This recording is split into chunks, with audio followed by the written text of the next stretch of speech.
2 തെസ്സലോനിക്ക ലേഖനം 2-ാം അധ്യായം അതിൻ്റെ 1-ാമത് വാക്യം. യേശുവിൻ്റെ പ്രത്യക്ഷത, യേശുവിൻ്റെ അടുക്കലേക്കുള്ള നമ്മുടെ സമാഗമം. എത്ര പേർക്ക് സന്തോഷമുണ്ട് കാര്യത്തിൽ? കർത്താവിൻ്റെ പ്രത്യക്ഷതയാണ് സഭ ഏറ്റവും അധികം കാത്തിരിക്കുന്നത്. പുതിയ നിയമ പഴയ നിയമങ്ങളിലെല്ലാം ഉപദേശങ്ങളിൽ ഏറ്റവും പ്രാമുഖ്യമുള്ളത് യേശുവിൻ്റെ അടുക്കലേക്ക് അണയുക എന്ന മഹത്വപൂർണ്ണമായിരിക്കുന്ന പ്രത്യാശ വിഷയമാണ്. രക്ഷിക്കപ്പെട്ട ഒരു ദൈവപൈതലിൻ്റെ ഏറ്റവും വലിയ ഭാഗ്യം, ഏറ്റവും വലിയ ജീവിത അനുഭവം, സന്തോഷം, അവർ ഉള്ളം കൊണ്ട് ആമോദിക്കുന്ന പ്രധാനമായ ചിന്ത യേശു വരും, യേശുവിനോടൊപ്പം ചേക്കേറാം എന്നുള്ളതാണ്. പക്ഷേ എല്ലാവർക്കും അതിന് പ്രാപ്യമാകുമോ? ഇല്ല. ആർക്കാണതിന് സാധ്യമാകുക? ആർക്കാണതിന് യോഗ്യത ഉണ്ടാകുക? അതാണ് ഇന്ന് രാത്രിയിൽ നാം ആഴത്തിൽ സൂക്ഷ്മമായി വിശകലനം ചെയ്യാൻ ആഗ്രഹിക്കുന്നത്. കുഞ്ഞുങ്ങളടക്കം എല്ലാവരും ആഴത്തിൽ ശ്രദ്ധിക്കേണ്ടതായിട്ടുണ്ട്. യേശുവിൻ്റെ വരവുണ്ടാകുമെന്നുള്ളത് തീർച്ചയായ കാര്യമാണ്. അതിൻ്റെ ഉറപ്പ് എന്ന് പറയുന്നത് തിരുവെഴുത്തിലുടനീളം ആ ഉറപ്പ് നമുക്ക് കാണാൻ കഴിയുന്നുണ്ട്.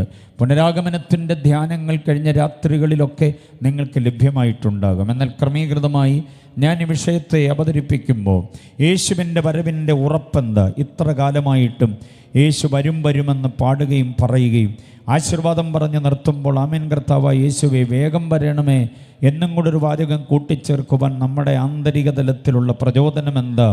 യേശു വരുമെന്ന് പറഞ്ഞിട്ട് കാലം ഇത്രയായിട്ടും വരാതിരുന്നില്ലേ, ഇനിയും വരുമോ എന്ന് വരെ ആശങ്കയുള്ളവരായിട്ടുണ്ട്. എന്നാൽ നമ്മുടെ ഉള്ളിൽ ആ പ്രതീക്ഷ മങ്ങലേറ്റിട്ടില്ല. യേശു മടങ്ങി വരിക തന്നെ ചെയ്യും. എത്ര പേർക്ക് ആ ഉറപ്പുണ്ട്? Price the lord.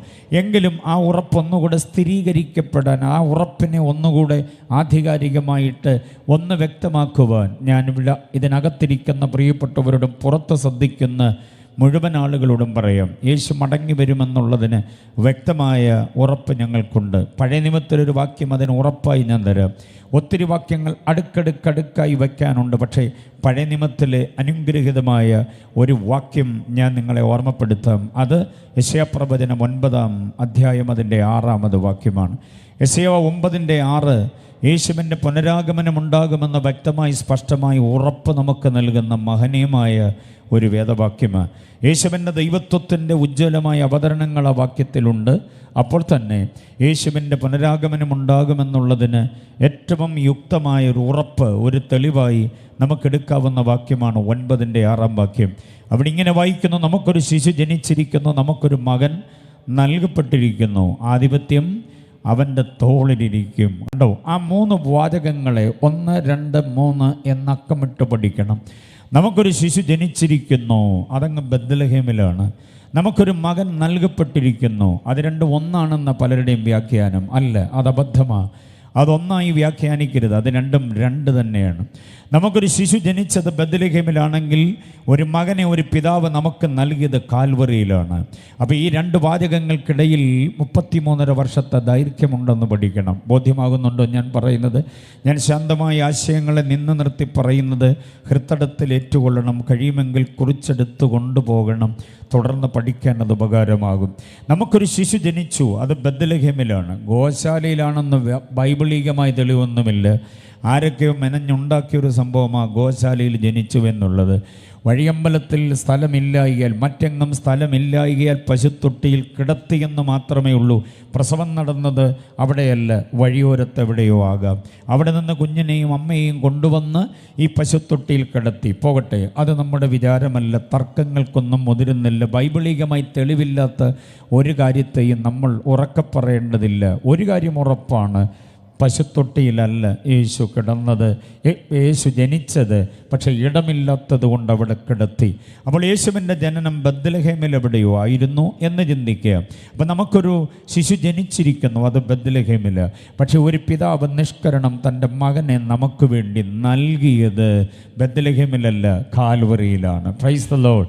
മാനവജാതിയുടെ പാപപരിഹാരത്തിന് വേണ്ടി മുക്തി, മോക്ഷം, സായുജ്യം, ശാന്തി, സമാധാനം, വിടുതൽ, വീണ്ടെടുപ്പ് ആദിയായ വസ്തുതകളെ, ആത്മീയമായ അനുഗ്രഹങ്ങളെ, വിശ്വാസത്തിൻ്റെ ആനുകൂല്യങ്ങളെ, അതിന് നമ്മൾ ഗുണഭോക്താക്കളാകേണ്ടതിന് ദൈവം തൻ്റെ പുത്രനെ കാൽവറിയിൽ നമുക്ക് വേണ്ടി നൽകിത്തരികയായിരുന്നു. മറന്നു പോകരുത്.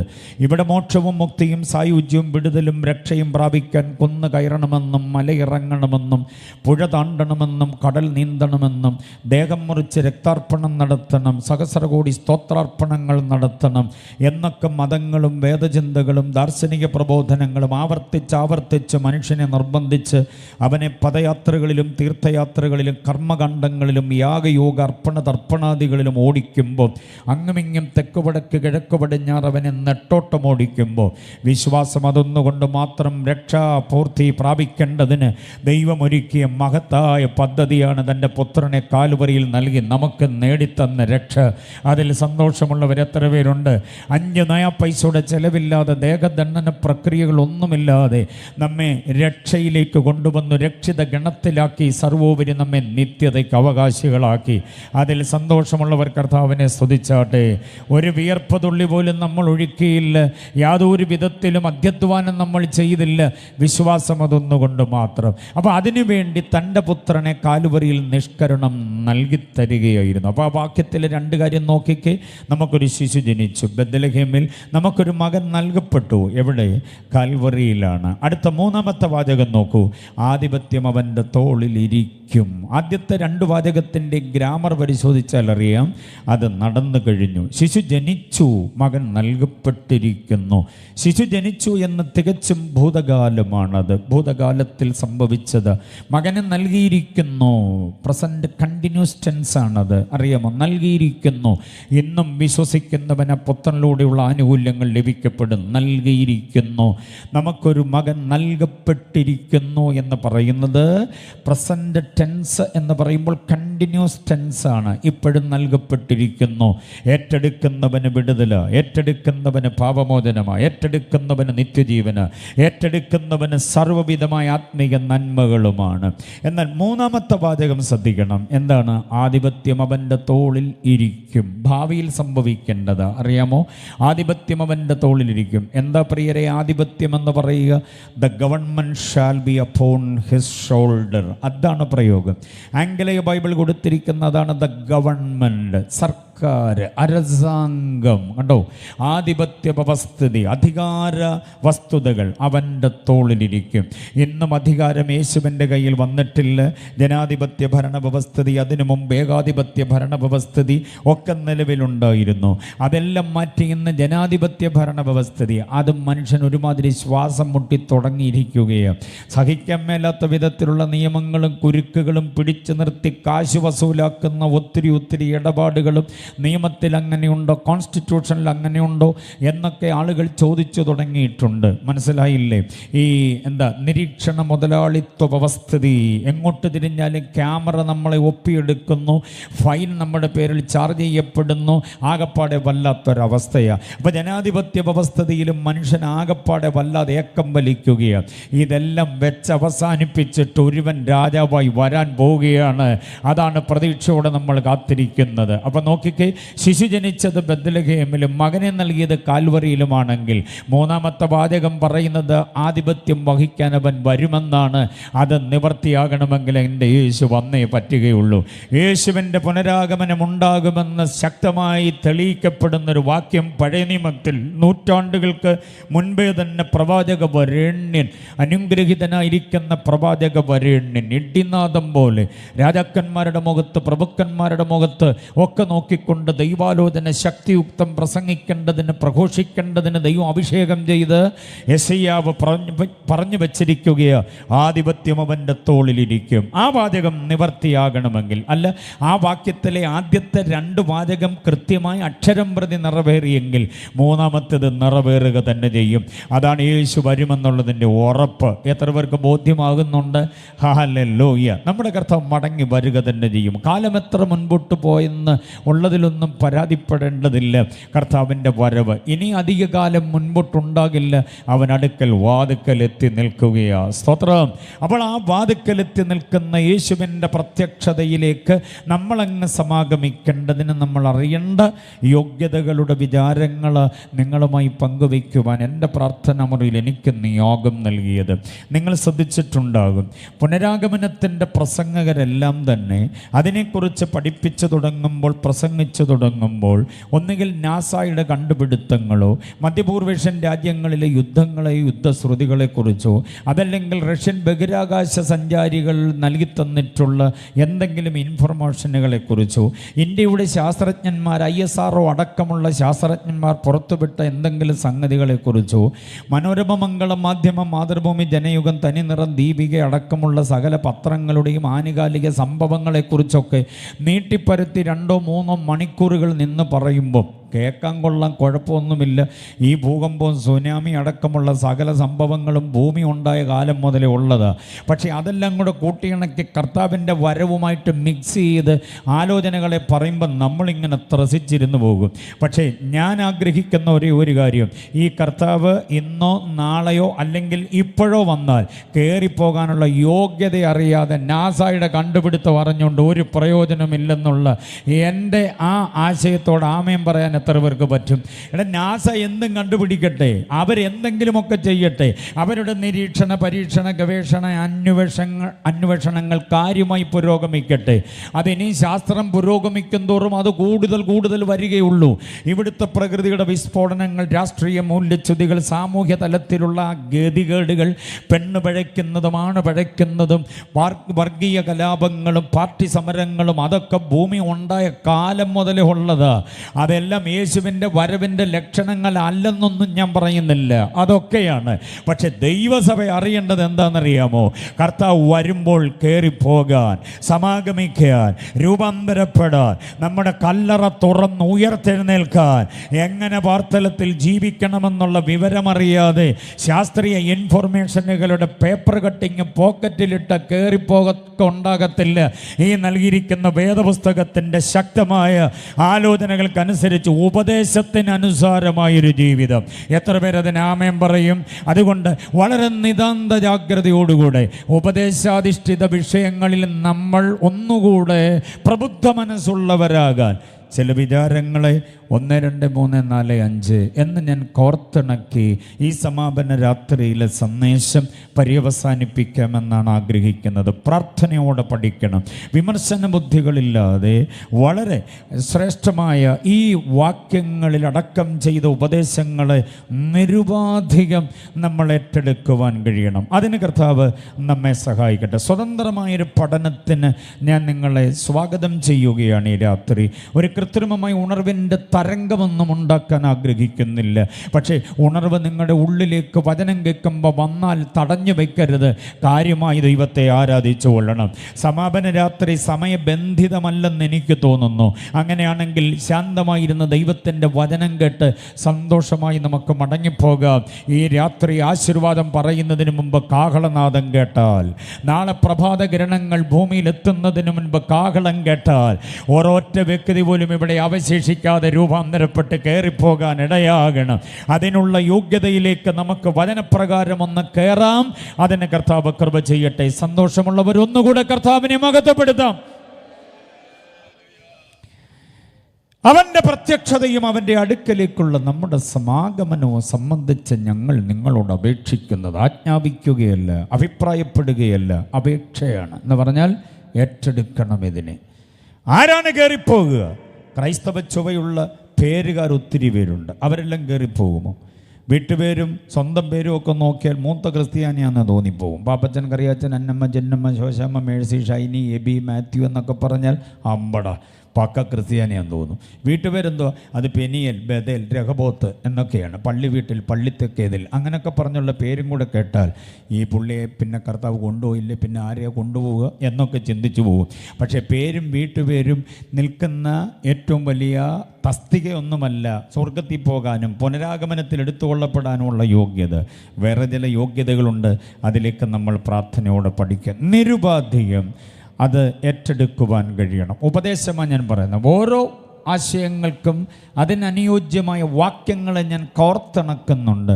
ആ വാക്യങ്ങൾക്കനുസൃതമായി ജീവിതത്തെ വളരെ ഗൗരവമായി ഒന്ന് നോക്കിക്കാണാനിടയാകണം.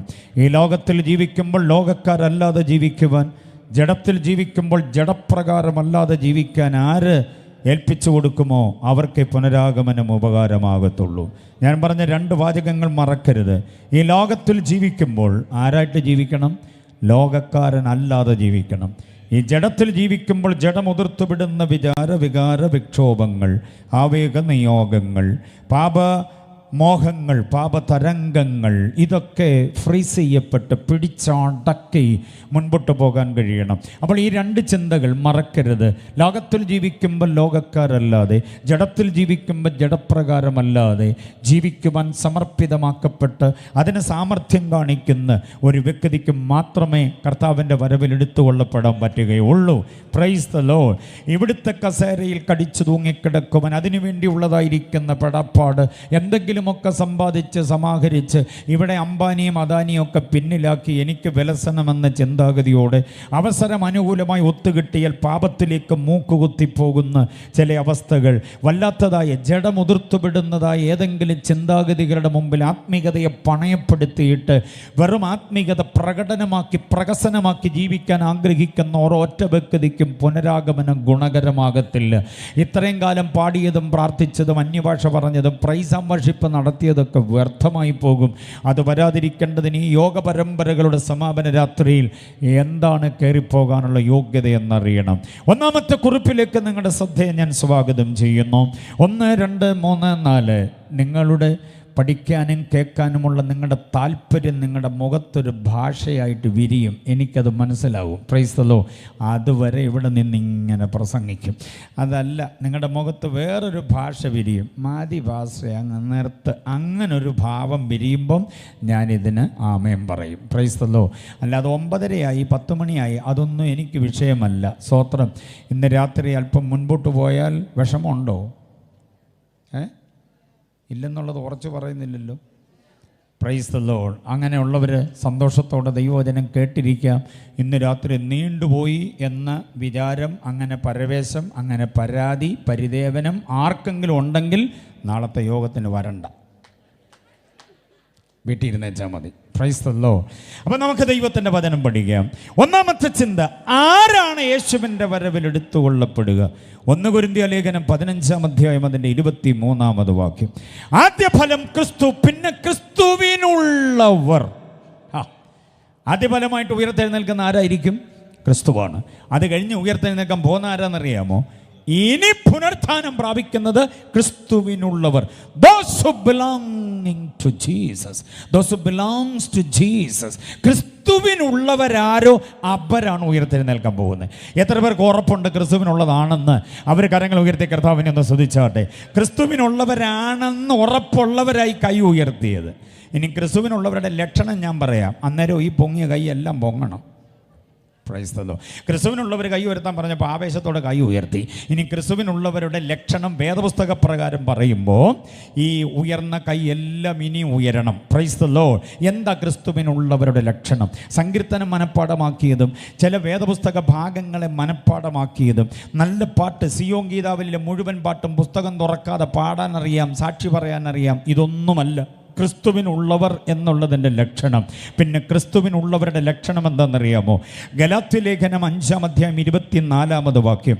ഗലാത്യർ 5:24 പറയുന്നു, ക്രിസ്തുവിനുള്ളവർ ജഡത്തെ അതിൻ്റെ രാഗമോഹങ്ങളോടുകൂടെ ക്രൂശിച്ചിരിക്കുന്നു. സ്വതന്ത്രം പറഞ്ഞില്ലല്ലോ ആരും. ക്രിസ്തുവിനുള്ളവരുടെ ഒരു ലക്ഷണം പറഞ്ഞു കേട്ടോ. അങ്ങ് പുറകെ അറ്റ ഇരിക്കുന്നവരൊക്കെ കേൾക്കുന്നുണ്ടോ? ക്രിസ്തുവിനുള്ളവരുടെ ലക്ഷണം പറയുന്നത് ഗലാത്യർ 5:24. അവർ അവരുടെ ജഡത്തെ അതിൻ്റെ രാഗമോഹങ്ങളോടുകൂടെ എന്തോ ചെയ്തിരിക്കുന്നു? ക്രൂശിച്ചിരിക്കുന്നു. ജഡമുതിർത്ത് വിടുന്ന ചില രാഗങ്ങളും ചില മോഹങ്ങളും ചില വല്ലാത്തതായ അന്ധകാര ആധിപത്യ വ്യവസ്ഥിതികളുമുണ്ട്. കോപം, താപം, വിമർശനം, വിരോധം, വിദ്വേഷം, വിഭാഗീയത, ഇതെല്ലാം ഇതെല്ലാം ജഡത്തിൻ്റേത്.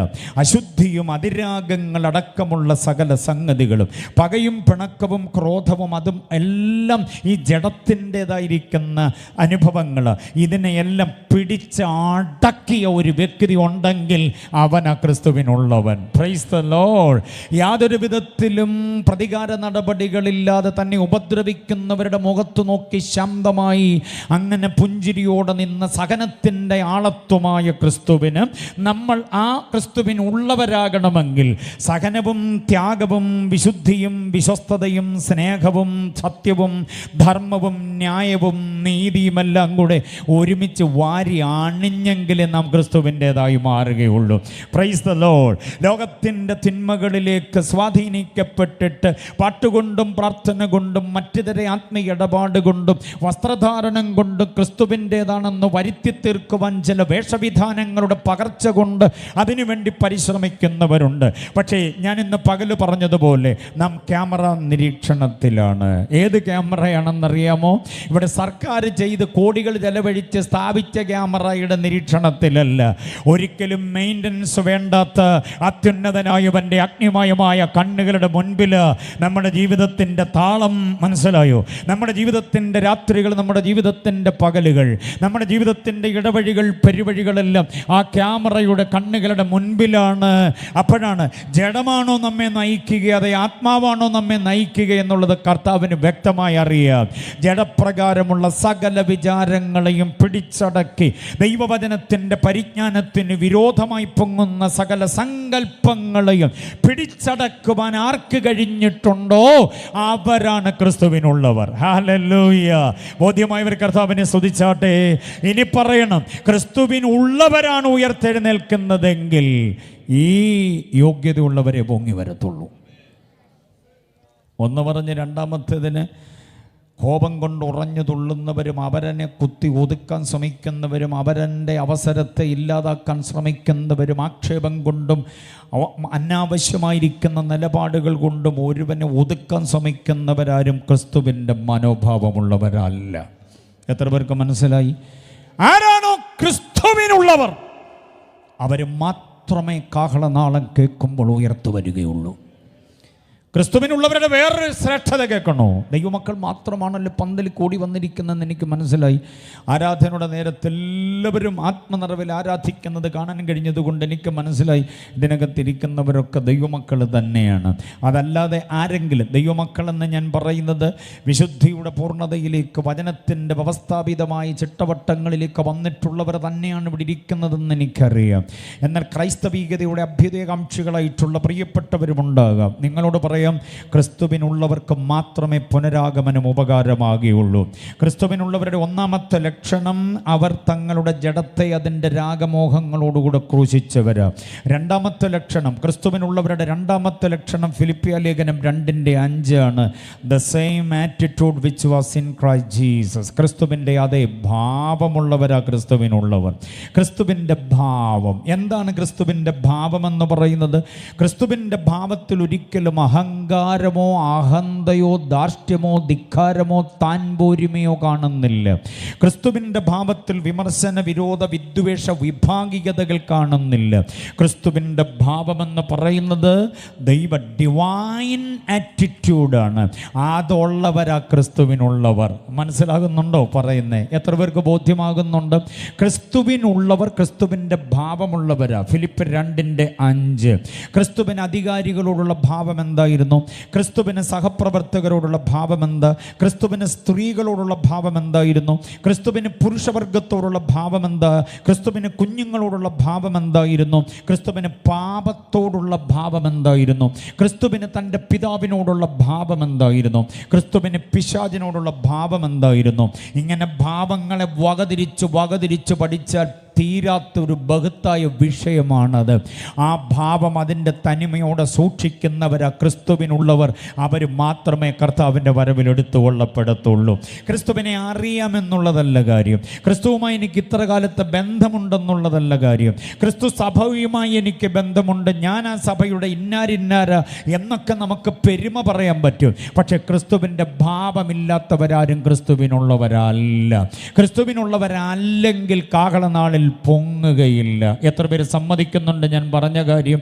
Praise the Lord. മറന്നു പോകരുത്. കുഞ്ഞുങ്ങളൊക്കെ അറിയാൻ യൂത്ത്സിന് ഒരു അസൈൻമെൻറ്റ്സോ, യൂത്ത്സിന് അല്പം കൂടെ വിശാലമായ നിലയിൽ ഈ വിഷയത്തെ ഒന്ന് അപഗ്രഥിക്കേണ്ടതിന് ഞാൻ പറയാം.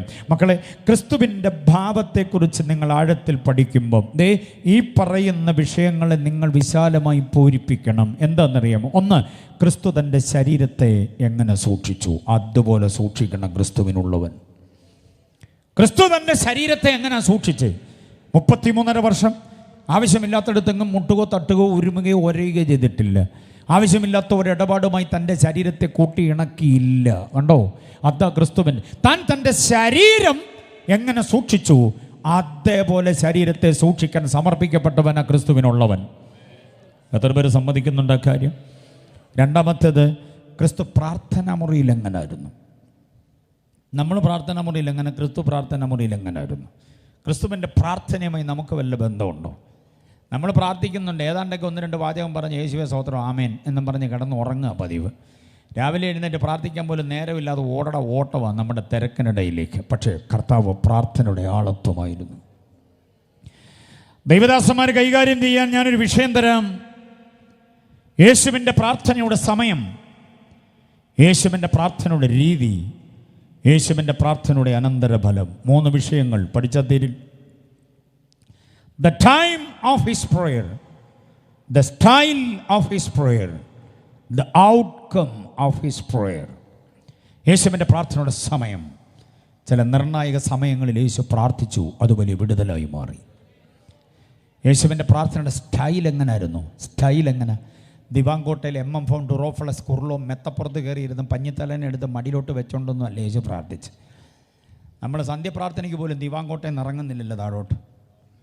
നട്ടല് വേദന, വീക്കം, താക്കോ ഒക്കെ ഉള്ളവർ കസേരയിലിരുന്നോ, കുഴപ്പമൊന്നുമില്ല. ചെറുപ്പക്കാരോടാണ് ഞാൻ പറയുന്നത്, നിലത്തോട്ട് ഇറങ്ങണം. നീ അപ്പച്ചനോ വല്യപ്പച്ചനോ വല്യമ്മച്ചോ ഒക്കെ കസേരയിൽ ഇരുന്നോട്ടെ, കട്ടിലിരുന്ന് പ്രാർത്ഥിച്ചോട്ടെ, പക്ഷേ നീ നിലത്തിറങ്ങണം.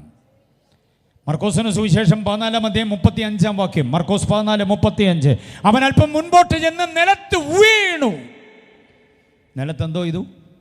കാല് തെറ്റി വീണതല്ല, പ്രാർത്ഥിക്കാൻ വേണ്ടി വീണതാ. മോളെ കേട്ടോ, നിലത്ത് വീഴണം. നിന്റെ ഭാവി ഭാസുരമാകാൻ, ലോകമൊരുക്കുന്ന കണിയിലും കുടുക്കിലും നിന്റെ കാല് കുരുങ്ങിപ്പോകാതിരിക്കാൻ, നിന്റെ സൗന്ദര്യത്തെയും നിന്റെ ആരോഗ്യത്തെയും നിന്റെ സ്മാർട്ട്നെസ്സിനെയും നിന്റെ സാമ്പത്തികത്തെയും നിന്റെ ജീവിതത്തിൻ്റെ സമസ്ത സംഗതികളെയും വസൂലാക്കാൻ കഴുകൻ കണ്ണുകളുമായി കൂടെ കൂടുന്ന ഒരൊറ്റ വ്യക്തിക്കും നീ ദോഷകരമായി മാറാതിരിക്കാൻ, നിൻ്റെ ജീവിതത്തിൽ തിന്മ ഭവിക്കാതിരിക്കാൻ യേശു പ്രാർത്ഥിച്ച പോലെ പ്രാർത്ഥിച്ചാൽ മതി. മുൻപിൽ ഉയരുന്ന പ്രതിസന്ധികളും മുൻപിൽ ഉയരുന്ന സകലവിധമായിരിക്കുന്ന ദോഷങ്ങളെയും നീങ്ങിക്കിട്ടാൻ ഒറ്റ വഴിയേ ഉള്ളൂ. പ്രാർത്ഥിച്ച പോരാ, ഗുരുവും നാഥനുമായി അവൻ പ്രാർത്ഥിച്ച സ്റ്റൈൽ അങ്ങോട്ട് ഏറ്റെടുക്കണം. അവൻ മുൻപോട്ട് ചെന്ന് നിലത്ത് വീണു. അങ്ങനെ പറയുന്നത്, നിലത്ത് വീണു പ്രാർത്ഥിച്ചു. ശ്രദ്ധിച്ചു കേട്ടോ, ഞാൻ ആത്മീയ ചിന്ത പറയാം. നിങ്ങളുടെ മനസ്സൊന്ന് ഉണർത്താൻ, പ്രാർത്ഥന മുറിയിൽ ഒന്നുകൂടെ സജീവമാകാൻ വേണ്ടി ഒരു ചിന്ത പ്രാരംഭത്തിൽ പറയാം. അവൻ നിലത്ത് വീണു. ഗെത്സമനിയുടെ പച്ച മണ്ണിൽ വീണ് കിടന്ന് പ്രാർത്ഥിച്ചു. എത്ര നേരം എത്ര മണിക്കൂറെന്നറിയില്ല.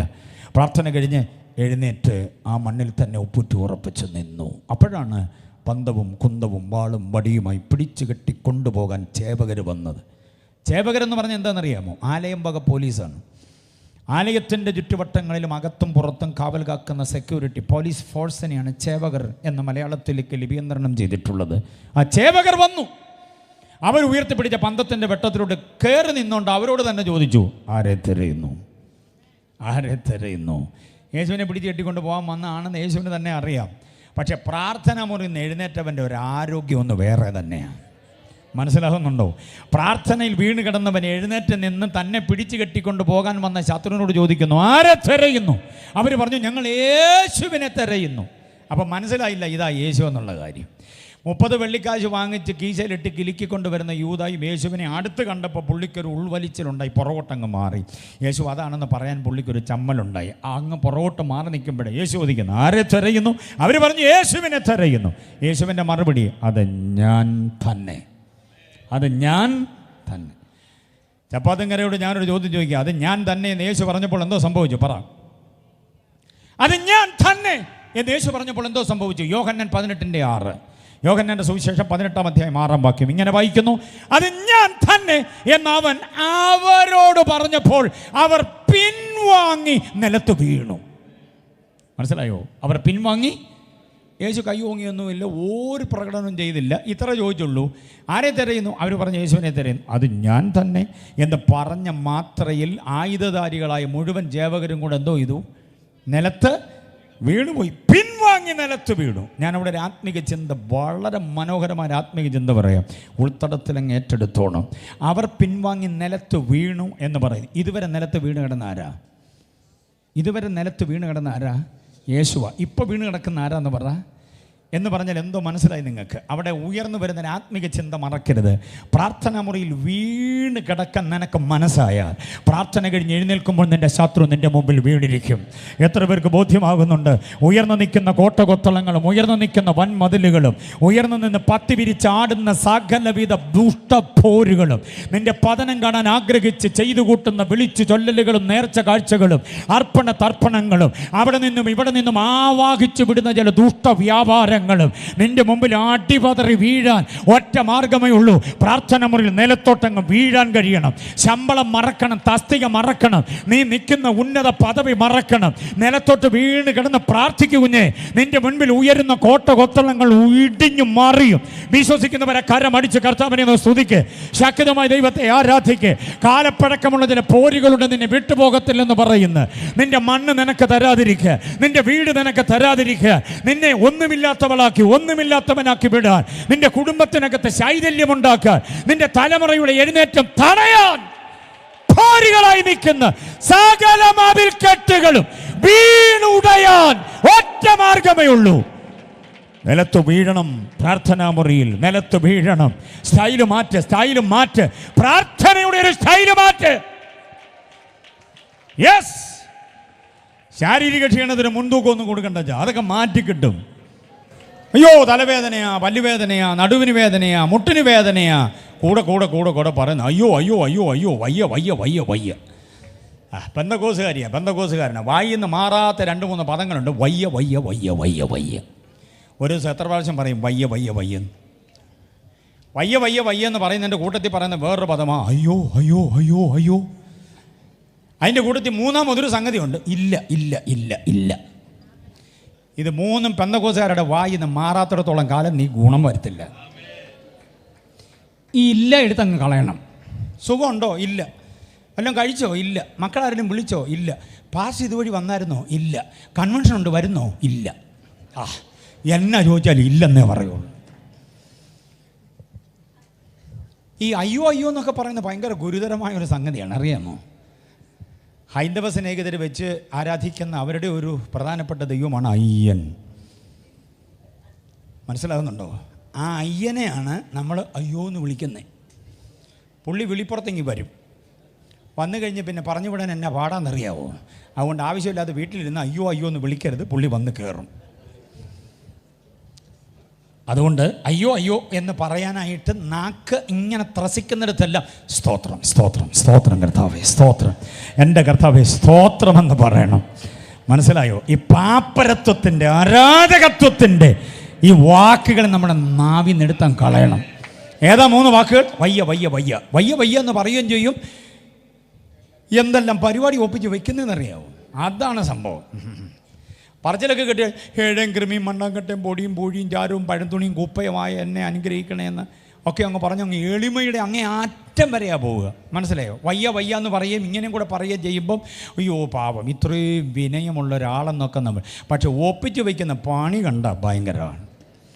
അതിനകത്ത് ഒരു കാര്യം പറയുന്നുണ്ട്, ഞാൻ കൃമിയാന്നൊക്കെ പറയുന്നുണ്ട്. കൃമിയാ സകല ദോഷത്തിൻ്റെയും കാരണം. മനസ്സിലായില്ലേ? അതുകൊണ്ട് ഞാൻ പറയാം, നമ്മൾ അല്പം കൂടെ പരിജ്ഞാനം പ്രാപിച്ച് വേണം ഭാഷാപ്രയോഗങ്ങൾ വരെ ഉപയോഗിക്കാൻ. മനസ്സിലാകുന്നുണ്ടോ? ഇതൊന്ന് ശ്രദ്ധിച്ചു നോക്കി. നിലത്ത് വീണ് സകലവും ഉളവാക്കിയവനവനാ. ഉളവായതൊന്നും അവനെ കൂടാതെ ഉളവായതല്ല. സർവശക്തനാ, സർവജ്ഞാനിയാ, സർവവ്യാപിയാ, സർവാധികാരിയാ, നിത്യനാ, സകല ശക്തികൾക്കും മീതെ പരമാധികാരമുള്ളവനാ എൻ്റെ യേശു. അറിയാമോ? വീണ്ടെടുപ്പുകാരനാ, സഭയുടെ തലയായവനാ, സ്നേഹ സ്വരൂപനാ, അന്ധകാരത്തിൽ നമ്മെ വിടുവിച്ചവനാ, ദൈവത്തോട് നമ്മെ നിരപ്പിച്ചവനാ. അവന് തുല്യം പറയാൻ വേറെ ആരുമില്ല. പ്രിയ കുഞ്ഞു മുമ്പേ പറഞ്ഞില്ലേ, വല്ലാതെ വ്യാഖ്യാനിച്ച് നമുക്ക് തന്നില്ലേ. ആയിരങ്ങൾ, പതിനായിരങ്ങൾ, ലക്ഷോപലക്ഷങ്ങൾ സുന്ദരൻ പ്രിയ എന്നും പറഞ്ഞ് ഹിന്ദിക്കാർ പാടുന്നുണ്ട്.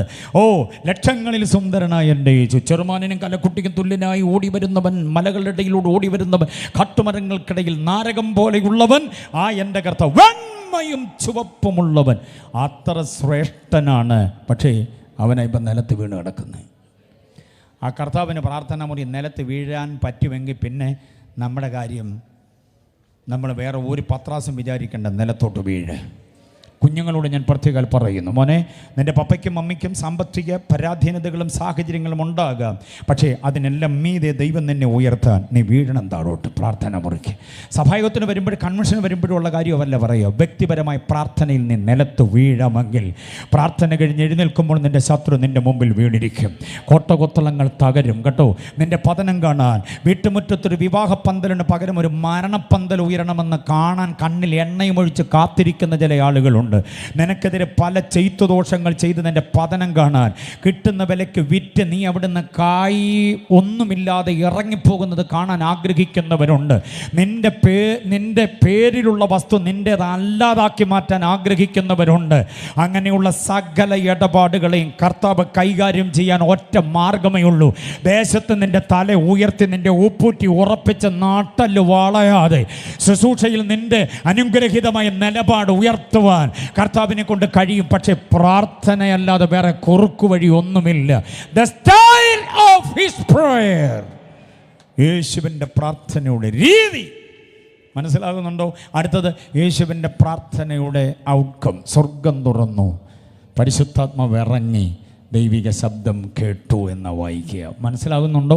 അപ്പോൾ യേശുവിൻ്റെ പ്രാർത്ഥനയുടെ സമയം, യേശുവിൻ്റെ പ്രാർത്ഥനയുടെ രീതി, യേശുവിൻ്റെ പ്രാർത്ഥനയുടെ അനന്തരഫലം, ഈ ഭാവം യേശു പ്രാർത്ഥിച്ചതുപോലെ പ്രാർത്ഥിക്കണം. അടുത്തത് യേശു ദൗത്യം നിവർത്തിച്ചതുപോലെ നിവർത്തിക്കണം. യേശുവിനെ പിതാവ് ഏൽപ്പിച്ച മഹത്തായ ദൗത്യങ്ങളെല്ലാം ഒന്നും ബാക്കി വിടാതെ കൃത്യമായി നിറവേറ്റി. മരണമെത്തുന്ന നേരം, അല്ല മരണം വന്ന നേരം, മരണഗന്ധമായ നേരം, താൻ പറഞ്ഞ അവസാനത്തെ വാക്ക് ടെറ്റലസ്റ്റായി, നിവർത്തിയായി, എല്ലാം നിവർത്തിയായി, എല്ലാം നിവർത്തി. 33.5 വയസ്സിനകത്ത് എല്ലാം നിവർത്തിയാക്കിയിട്ട് പോയ ഒരു യേശുവിനെ അതേപടി അനുകരിക്കാവോ? Praise the Lord. 83 വയസ്സ് തരാം, 110 വയസ്സ് തരാം, എല്ലാം നിവർത്തിയാക്കിയിട്ട് പോകാൻ പറ്റുമോ നമുക്ക്? എന്നാലും എവിടെയെങ്കിലും എന്തെങ്കിലുമൊക്കെ ബാക്കി കിടക്കും. കരയുന്നവരുടെ പങ്കം പറഞ്ഞുള്ള കാര്യം, എന്നോടൊന്നും പറയാതെ പോയേ എൻ്റെ പപ്പ എന്നും പറഞ്ഞാൽ, അതിനാ പറയാതെ പോയി, പറയാതെ പൊക്കളഞ്ഞു. മമ്മിയോട് വല്ലതും പറഞ്ഞു, എന്നോടും ഒന്നും പറഞ്ഞില്ല മക്കളെ. ആരോടും പറയാതെ പുള്ളി രക്ഷപ്പെട്ടു. എങ്ങാണ്ടൊന്ന് കിട്ടുന്ന ലോണെല്ലാം കൂടെ വലിച്ചു വെച്ചിട്ട് അതുപോലും വീട്ടാതെ പുള്ളി രക്ഷപ്പെട്ടു. മനസ്സിലാകുന്നുണ്ടോ? ഇപ്പോൾ കടക്കാർ വന്ന് എൻ്റെ കുഞ്ഞുങ്ങളെ പിടിച്ചുകൊണ്ട് പോകാൻ തുടങ്ങുന്നതെന്നും പറഞ്ഞ് തള്ള സാക്ഷ്യം പറഞ്ഞുകൊണ്ട് നടക്കുക. അതുവഴി ഇതുവഴി വരുത്തി വയ്ക്കരുത്. ദോഷങ്ങളൊന്നും ബാധ്യതകളൊന്നും വരുത്തി വയ്ക്കരുത്. മരണം എപ്പോൾ വേണമെങ്കിലും വരാം. ആ മരണം വരുമ്പോൾ ആ വീട്ടിൽ അവശേഷിക്കുന്നവർക്ക് ഒരു ബാധ്യതയും ഉണ്ടാകരുത്. യേശു പറയുകയാണ്, എല്ലാം നിവർത്തിയായി എന്ന് പറയുന്നതിന് തൊട്ട് മുൻപ് കുരിശിൽ കിടന്ന് താഴോട്ട് നോക്കുമ്പോൾ അമ്മ അവിടെ വിറങ്ങലിച്ച് നിൽക്കുന്ന കണ്ടു. തൻ്റെ സഹോദരൻ യോഹന്നാൻ, തൻ്റെ നെഞ്ചകം ചാരിയിരുന്ന യോഹന്നാനോട് പറഞ്ഞു, സഹോദര, ഇതാ നിൻ്റെ അമ്മ, കൂട്ടിക്കൊണ്ടു പോണേ. ബലത്ത കരങ്ങളിൽ അമ്മയും കൂടെ ഏൽപ്പിച്ചു. എല്ലാ കാര്യങ്ങളും നിവർത്തിയാക്കി. അവനോട് ക്രൂരകൃത്യങ്ങൾ ചെയ്തവരുടെ പാപം നിർത്തരുതേ എന്ന് അവർക്ക് വേണ്ടി മധ്യസ്ഥ പ്രാർത്ഥനയും കൂടെ പ്രാർത്ഥിച്ച് എല്ലാ കാര്യങ്ങളും നിവർത്തിയായിട്ട് യാത്രയാക്കി. ഒരു ചെറുപ്പക്കാരനെ മറന്നു പോകരുത്. അവൻ്റെ പേരാ നസ്രേനായ യേശു. അപ്പോൾ യേശുവിൻ്റെ ഭാവം അനുകരിക്കുക എന്ന് പറഞ്ഞാൽ ഈ വിധമായ കാര്യങ്ങളെല്ലാം അങ്ങോട്ട് അക്കമിട്ട് പഠിച്ചിട്ട് ആ യേശുവിനെ പോലെ ആകണം. അവരാ യേശുവിനുള്ളവർ.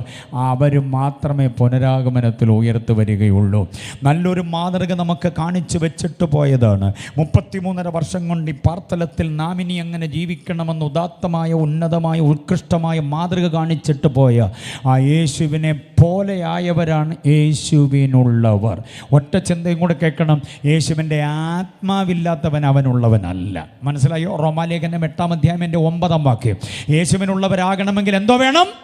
യേശുവിൻ്റെ ആത്മാവ്. അന്യഭാഷ പറയാൻ വേണ്ടി മാത്രമുള്ള ആത്മാവിനെ അല്ല ഇവിടെ ഉദ്ദേശിക്കുക. ദൈവമേൽപ്പിച്ച മഹത്തായ ദൗത്യങ്ങളെ പൂർത്തീകരിക്കുവാൻ, ജീവിതത്തെ സംരക്ഷിക്കുവാൻ, പ്രതിസന്ധികളെ അതിജീവിക്കുവാൻ, സമസ്ത ഭൂതപ്രേത പിശാചുക്കളും ഒരുക്കുന്ന തന്ത്രങ്ങളെ ജയിച്ച് നിൽക്കുവാൻ ഒക്കെ യേശുവിനുണ്ടായിരുന്ന ആത്മാവ് നമ്മൾ പ്രാപിച്ചേ പറ്റൂ. അപ്പം ഈ പറയപ്പെട്ട ചിന്തകളുടെ ഒരുമിച്ചുള്ള സമാഹാരമാണ് ക്രിസ്തുവിനുള്ളവരാകുക എന്ന് പറയുന്നത്. അവരും മാത്രമേ പുനരാഗമനത്തിൽ എടുത്തുകൊള്ളപ്പെടുകയുള്ളൂ. എത്ര പേർക്ക് ബോധ്യമാകുന്നുണ്ട്? ബാക്കി ചിന്തകൾ അടുക്കടുക്കായി പറയാം. കേൾക്കാൻ താല്പര്യമാണോ? ഇത് മാത്രമല്ല യോഗ്യത, ഇനിയും യോഗ്യതകളുണ്ട്. യേശുവിൻ്റെ പുനരാഗമനത്തിൽ സമാഗമിക്കണമെങ്കിൽ ഒന്നാമത്തെ യോഗ്യത യേശുവിനുള്ളവരാകണം. രണ്ടാമത്തെ യോഗ്യത യേശുവിൽ ഉള്ളവരാകണം. യേശുവിനുള്ളവരാകുക അതൊന്ന്. രണ്ട്, യേശുവിൽ ആകണം. യേശുവിനുള്ളവരാകുക എന്ന് പറയുന്ന ബന്ധത്തിൻ്റെ തീഷ്ണതയും അതിൻ്റെ ശ്രേഷ്ഠതയുമാണ് യേശുവിൽ ആകുക എന്ന് പറയുന്നത്. Not with him but in him എന്ന് പറയുന്നത് ഉദാത്തമായ ക്രിസ്തു പരിജ്ഞാന ബന്ധം എന്ന് പറയുന്നത്. ക്രിസ്തു ലയന ബന്ധം. ക്രിസ്തു കേന്ദ്രീകൃത സന്ദേശം കേൾക്കുന്ന സന്തോഷമാണോ? യേശുവിനെ കുറിച്ച് കേൾക്കുന്ന ഇഷ്ടമാണോ എന്നാണ് ഞാൻ ചോദിക്കുന്നത്. ക്രിസ്തുവിനുള്ളവരാകണം. Belongs to Jesus. അടുത്തത് ഇൻ ഹിം എന്നതാ. ക്രിസ്തുവിൽ ആകണം. പല ക്രിസ്ത്യാനികളും പല ക്രിസ്തീയ വിശ്വാസികളും ക്രിസ്തുവിനോട് കൂടെയുള്ളവരാ. പക്ഷേ യോഹന്നാൻ എന്ന തിയോളജിയൻ പറയുന്നത് ക്രിസ്തുവിനോട് കൂടെ ഇരുന്ന പോരാ, ക്രിസ്തുവിൽ ആകണം. അവൻ്റെ പ്രത്യക്ഷതയിൽ നമുക്ക് ധൈര്യമുണ്ടാകണം. ശ്രദ്ധിച്ചോണം വാക്യം. അവൻ്റെ പ്രത്യക്ഷതയിൽ നമുക്ക് ധൈര്യമുണ്ടാകേണ്ടതിന്, അവൻ്റെ പ്രത്യക്ഷതയിൽ നാം ലജ്ജിച്ചു പോകാതിരിക്കേണ്ടതിന് അവനിൽ വസിപ്പീൻ. അവനോട് കൂടെ വസിക്കാനല്ല, പിന്നെ അവനിൽ, ഡൽ ഇൻ ഹിം എന്ന പ്രയോഗമാണ്. അത് ക്രൈസ്തവീകതയുടെ ഏറ്റവും ആഴമുള്ളൊരു ബന്ധമാണ്. വാക്യം മറന്നു പോകരുത്. 1 യോഹന്നാന്റെ ലേഖനം 2-ാം അധ്യായം 28-ാമത് വാക്യമാണ്. 1 യോഹന്നാൻ 2:28. അപ്പോൾ ഒന്നാമത്തെ പോയിന്റിന് ഞാൻ തന്ന വാക്യം 1 കൊരിന്ത്യർ 15:23 ആണെങ്കിൽ, രണ്ടാമത്തെ പോയിന്റിന് ഞാൻ തരുന്ന വാക്യമാണ് 1 യോഹന്നാന്റെ ലേഖനം 2-ാം അധ്യായം 28-ാമത് വാക്യം. അവൻ്റെ പ്രത്യക്ഷതയിൽ, കുഞ്ഞുങ്ങളെ, അവൻ്റെ പ്രത്യക്ഷതയിൽ. അതാണല്ലോ യോഹന്നാന്റെ ലേഖനത്തിൻ്റെ പ്രത്യേകത തന്നെ. അതാ, കുഞ്ഞുങ്ങളെ, പ്രിയമുള്ളവരെ, ബാല്യക്കാരെ, പ്രിയരെ എന്നൊക്കെ പറഞ്ഞുകൊണ്ടാണ്. ബുദ്ധിയില്ലാത്ത ഗലാത്യരെ അങ്ങനെയൊക്കെ വിളിക്കുന്നൊരു വിളിയാണ്. ആരുടെ? പൗലോസിൻ്റെ. പക്ഷേ പ്രായം കൊണ്ട് പക്വതയും ഇരുത്തവും വന്നിട്ടുള്ളൊരു അപ്പച്ചൻ, അല്ല വല്യപ്പച്ചൻ, കൊച്ചുമക്കളെയൊക്കെ അടുത്തിരുത്തി തട്ടിത്തലോടി തഴുകി പറയുന്നത് പോലുള്ള ആത്മീക ചിന്തകളുടെ ആ വേ ഓഫ് ടോക്കിംഗ് ഭയങ്കരമാണ്. ആ പറച്ചിലിൻ്റെ രീതി ഭയങ്കരമാണ്. പൗലോസിൻ്റെ ചില ലേഖനങ്ങളൊക്കെ വായിക്കുമ്പോൾ നമുക്കെന്തോ ഒരുമാതിരി വല്ലാത്ത വിഷമം ഉണ്ടാകും. നമ്മളെ വിളിക്കുന്ന പോലെ തോന്നിപ്പോവും. ആ ദുഷ്ടനെ നിങ്ങളുടെ ഇടയിൽ നീക്കാതിരിക്കുന്നതിൽ ഞാൻ ആശ്ചര്യപ്പെടുന്നു. പാപം ചെയ്തവനെ ദുഷ്ടനെ എന്നൊക്കെ കയറി അങ്ങ് വിളിക്കുകയാണ്. നമ്മുടെ ഉപദേശിമാർ വല്ലതും അങ്ങനെ വിളിച്ചാൽ അവർക്ക് എപ്പോൾ സ്ഥലം മാറ്റം കിട്ടിയെന്ന് ചോദിച്ചാൽ മതി. പൗലോസ് അങ്ങനെ കയറി അങ്ങ് വിളിക്കുകയാണ്. ആ ദുഷ്ടൻ. കണ്ടോ, നാണമില്ലയോ നിങ്ങൾക്ക് ലോക കോടതി വ്യവഹാരത്തിന് പോകാനെന്നൊക്കെ ചോദിക്കുന്നുണ്ട് കൊരിന്ത്യരെ. അങ്ങനെ ഭാഷാപ്രയോഗത്തിൽ ആത്മരോക്ഷമുണ്ടാക്കുന്ന ഒരു എഴുത്തുകാരനാണ് പൗലോസ്. യൂദായും അതുപോലെ, യാക്കോബും അതുപോലൊക്കെ തന്നെയാണ്. പക്ഷേ യോഹന്നാൻ വളരെ ഇരുത്തം വന്നൊരു പ്രകൃതം. അതുകൊണ്ട് അദ്ദേഹം, കുഞ്ഞുങ്ങളെ, അവൻ്റെ പ്രത്യക്ഷതയിൽ നമുക്ക് ധൈര്യമുണ്ടാകേണ്ടതിന്, അവൻ്റെ പ്രത്യക്ഷതയിൽ നാം ലജ്ജിച്ചു പോകാതിരിക്കേണ്ടതിന് നമ്മളോട് പറയുന്ന നിർദ്ദേശമാണ്. എവിടെ വസിക്കണം? അവനിൽ. അവനിൽ എന്നാണ്. അവനോട് കൂടെയല്ല. ക്രിസ്തു ജീവിതം കർത്താവിനോട് കൂടെ എന്നുള്ളതല്ല. ഞാൻ രാത്രി ഒരു ചിന്ത പറയാം. യേശുവിൻ്റെ കൂടെ ഇരിക്കുക എന്ന് പറയുന്ന വലിയ സന്തോഷമുള്ള കാര്യമാണ്. അത് ക്രിസ്ത്യ ജീവിതത്തിൻ്റെ ആദ്യ പടികളാണ്. പക്ഷേ ക്രിസ്ത്യ ജീവിതം വളർന്ന് ക്രിസ്തു അനുഭവം ക്രിസ്തുവിൽ നമ്മെ ആക്കി തീർക്കണം. ക്രിസ്തുവിൽ എന്ന് പറഞ്ഞാൽ എന്താണ്? ക്രിസ്തുവിൻ്റെ ഉപദേശത്തിൽ ഗതിഭേദമുണ്ടാകാതെ ഞാനിനി അവനിലും അവനിനി എന്നിലും എന്ന് പറയുന്ന ഒരു ആത്മലയന ബന്ധം. മനസ്സിലാകുന്നുണ്ടോ? ക്രിസ്തുവില്ലാത്ത ഒറ്റ നിമിഷം നമ്മുടെ ജീവിതത്തിലില്ല. ഞാൻ ക്രിസ്തുവിനോടുകൂടെ ക്രൂശിക്കപ്പെട്ടിരിക്കുന്നു. ഇനി ജീവിക്കുന്നത് ഞാനല്ല, ക്രിസ്തുവത്രേ. അതാണ് ക്രിസ്തു അനുഭവം എന്ന് പറയുന്നത്. ക്രിസ്തുവിലെ വിശ്വാസം എന്ന് പറയുന്നത് ക്രിസ്തുവിൽ നമ്മളായിത്തീരുന്നു, ക്രിസ്തു നമ്മിൽ ആയിത്തീരുന്നു. ആ ഒരു ലയനമാണ്. അതാ ഞാൻ ആദ്യം പറഞ്ഞ വാചകം. ലോകത്തിൽ ജീവിക്കുമ്പോഴും ലോകക്കാരനല്ലാതെ ജീവിക്കുന്നത് ക്രിസ്തു എന്നിലുള്ളത് കൊണ്ടാണ്. ഞാൻ ക്രിസ്തുവിൽ ആയതുകൊണ്ടാണ്. അതാണ് യോഹന്നാൻ അവിടെ പറയുന്നത് ഇൻ ഹിം എന്ന പ്രയോഗം. In him. കണ്ടോ, 2 യോഹന്നാൻ ലേഖനം 9-ാം വാക്യം നോക്കിക്കേ. 2 യോഹന്നാന്റെ ലേഖനം 9-ാം വാക്യം. ക്രിസ്തുവേശുവിൻ്റെ ഉപദേശത്തിൽ നിലനിൽക്കാതെ അതിർ കടന്നു പോകുന്ന ഒരുത്തനും, ബാക്കി പറ, ദൈവമില്ല. അപ്പൊ ദൈവമുള്ളവനാകണമെങ്കിൽ എവിടെ നിന്നേ പറ്റൂ? നേർച്ചയും കാഴ്ചയും അർപ്പണവും തർപ്പണവുമായിട്ട് നടന്ന പോരാ. ക്രിസ്തുവിൻ്റെ ഉപദേശത്തിൽ നിലനിൽക്കണം. ഉപദേശത്തിൽ എന്നാ പറഞ്ഞിരിക്കുന്നത്. അതാണ് ഇൻ ഹിം എന്ന് പറയുന്നത്.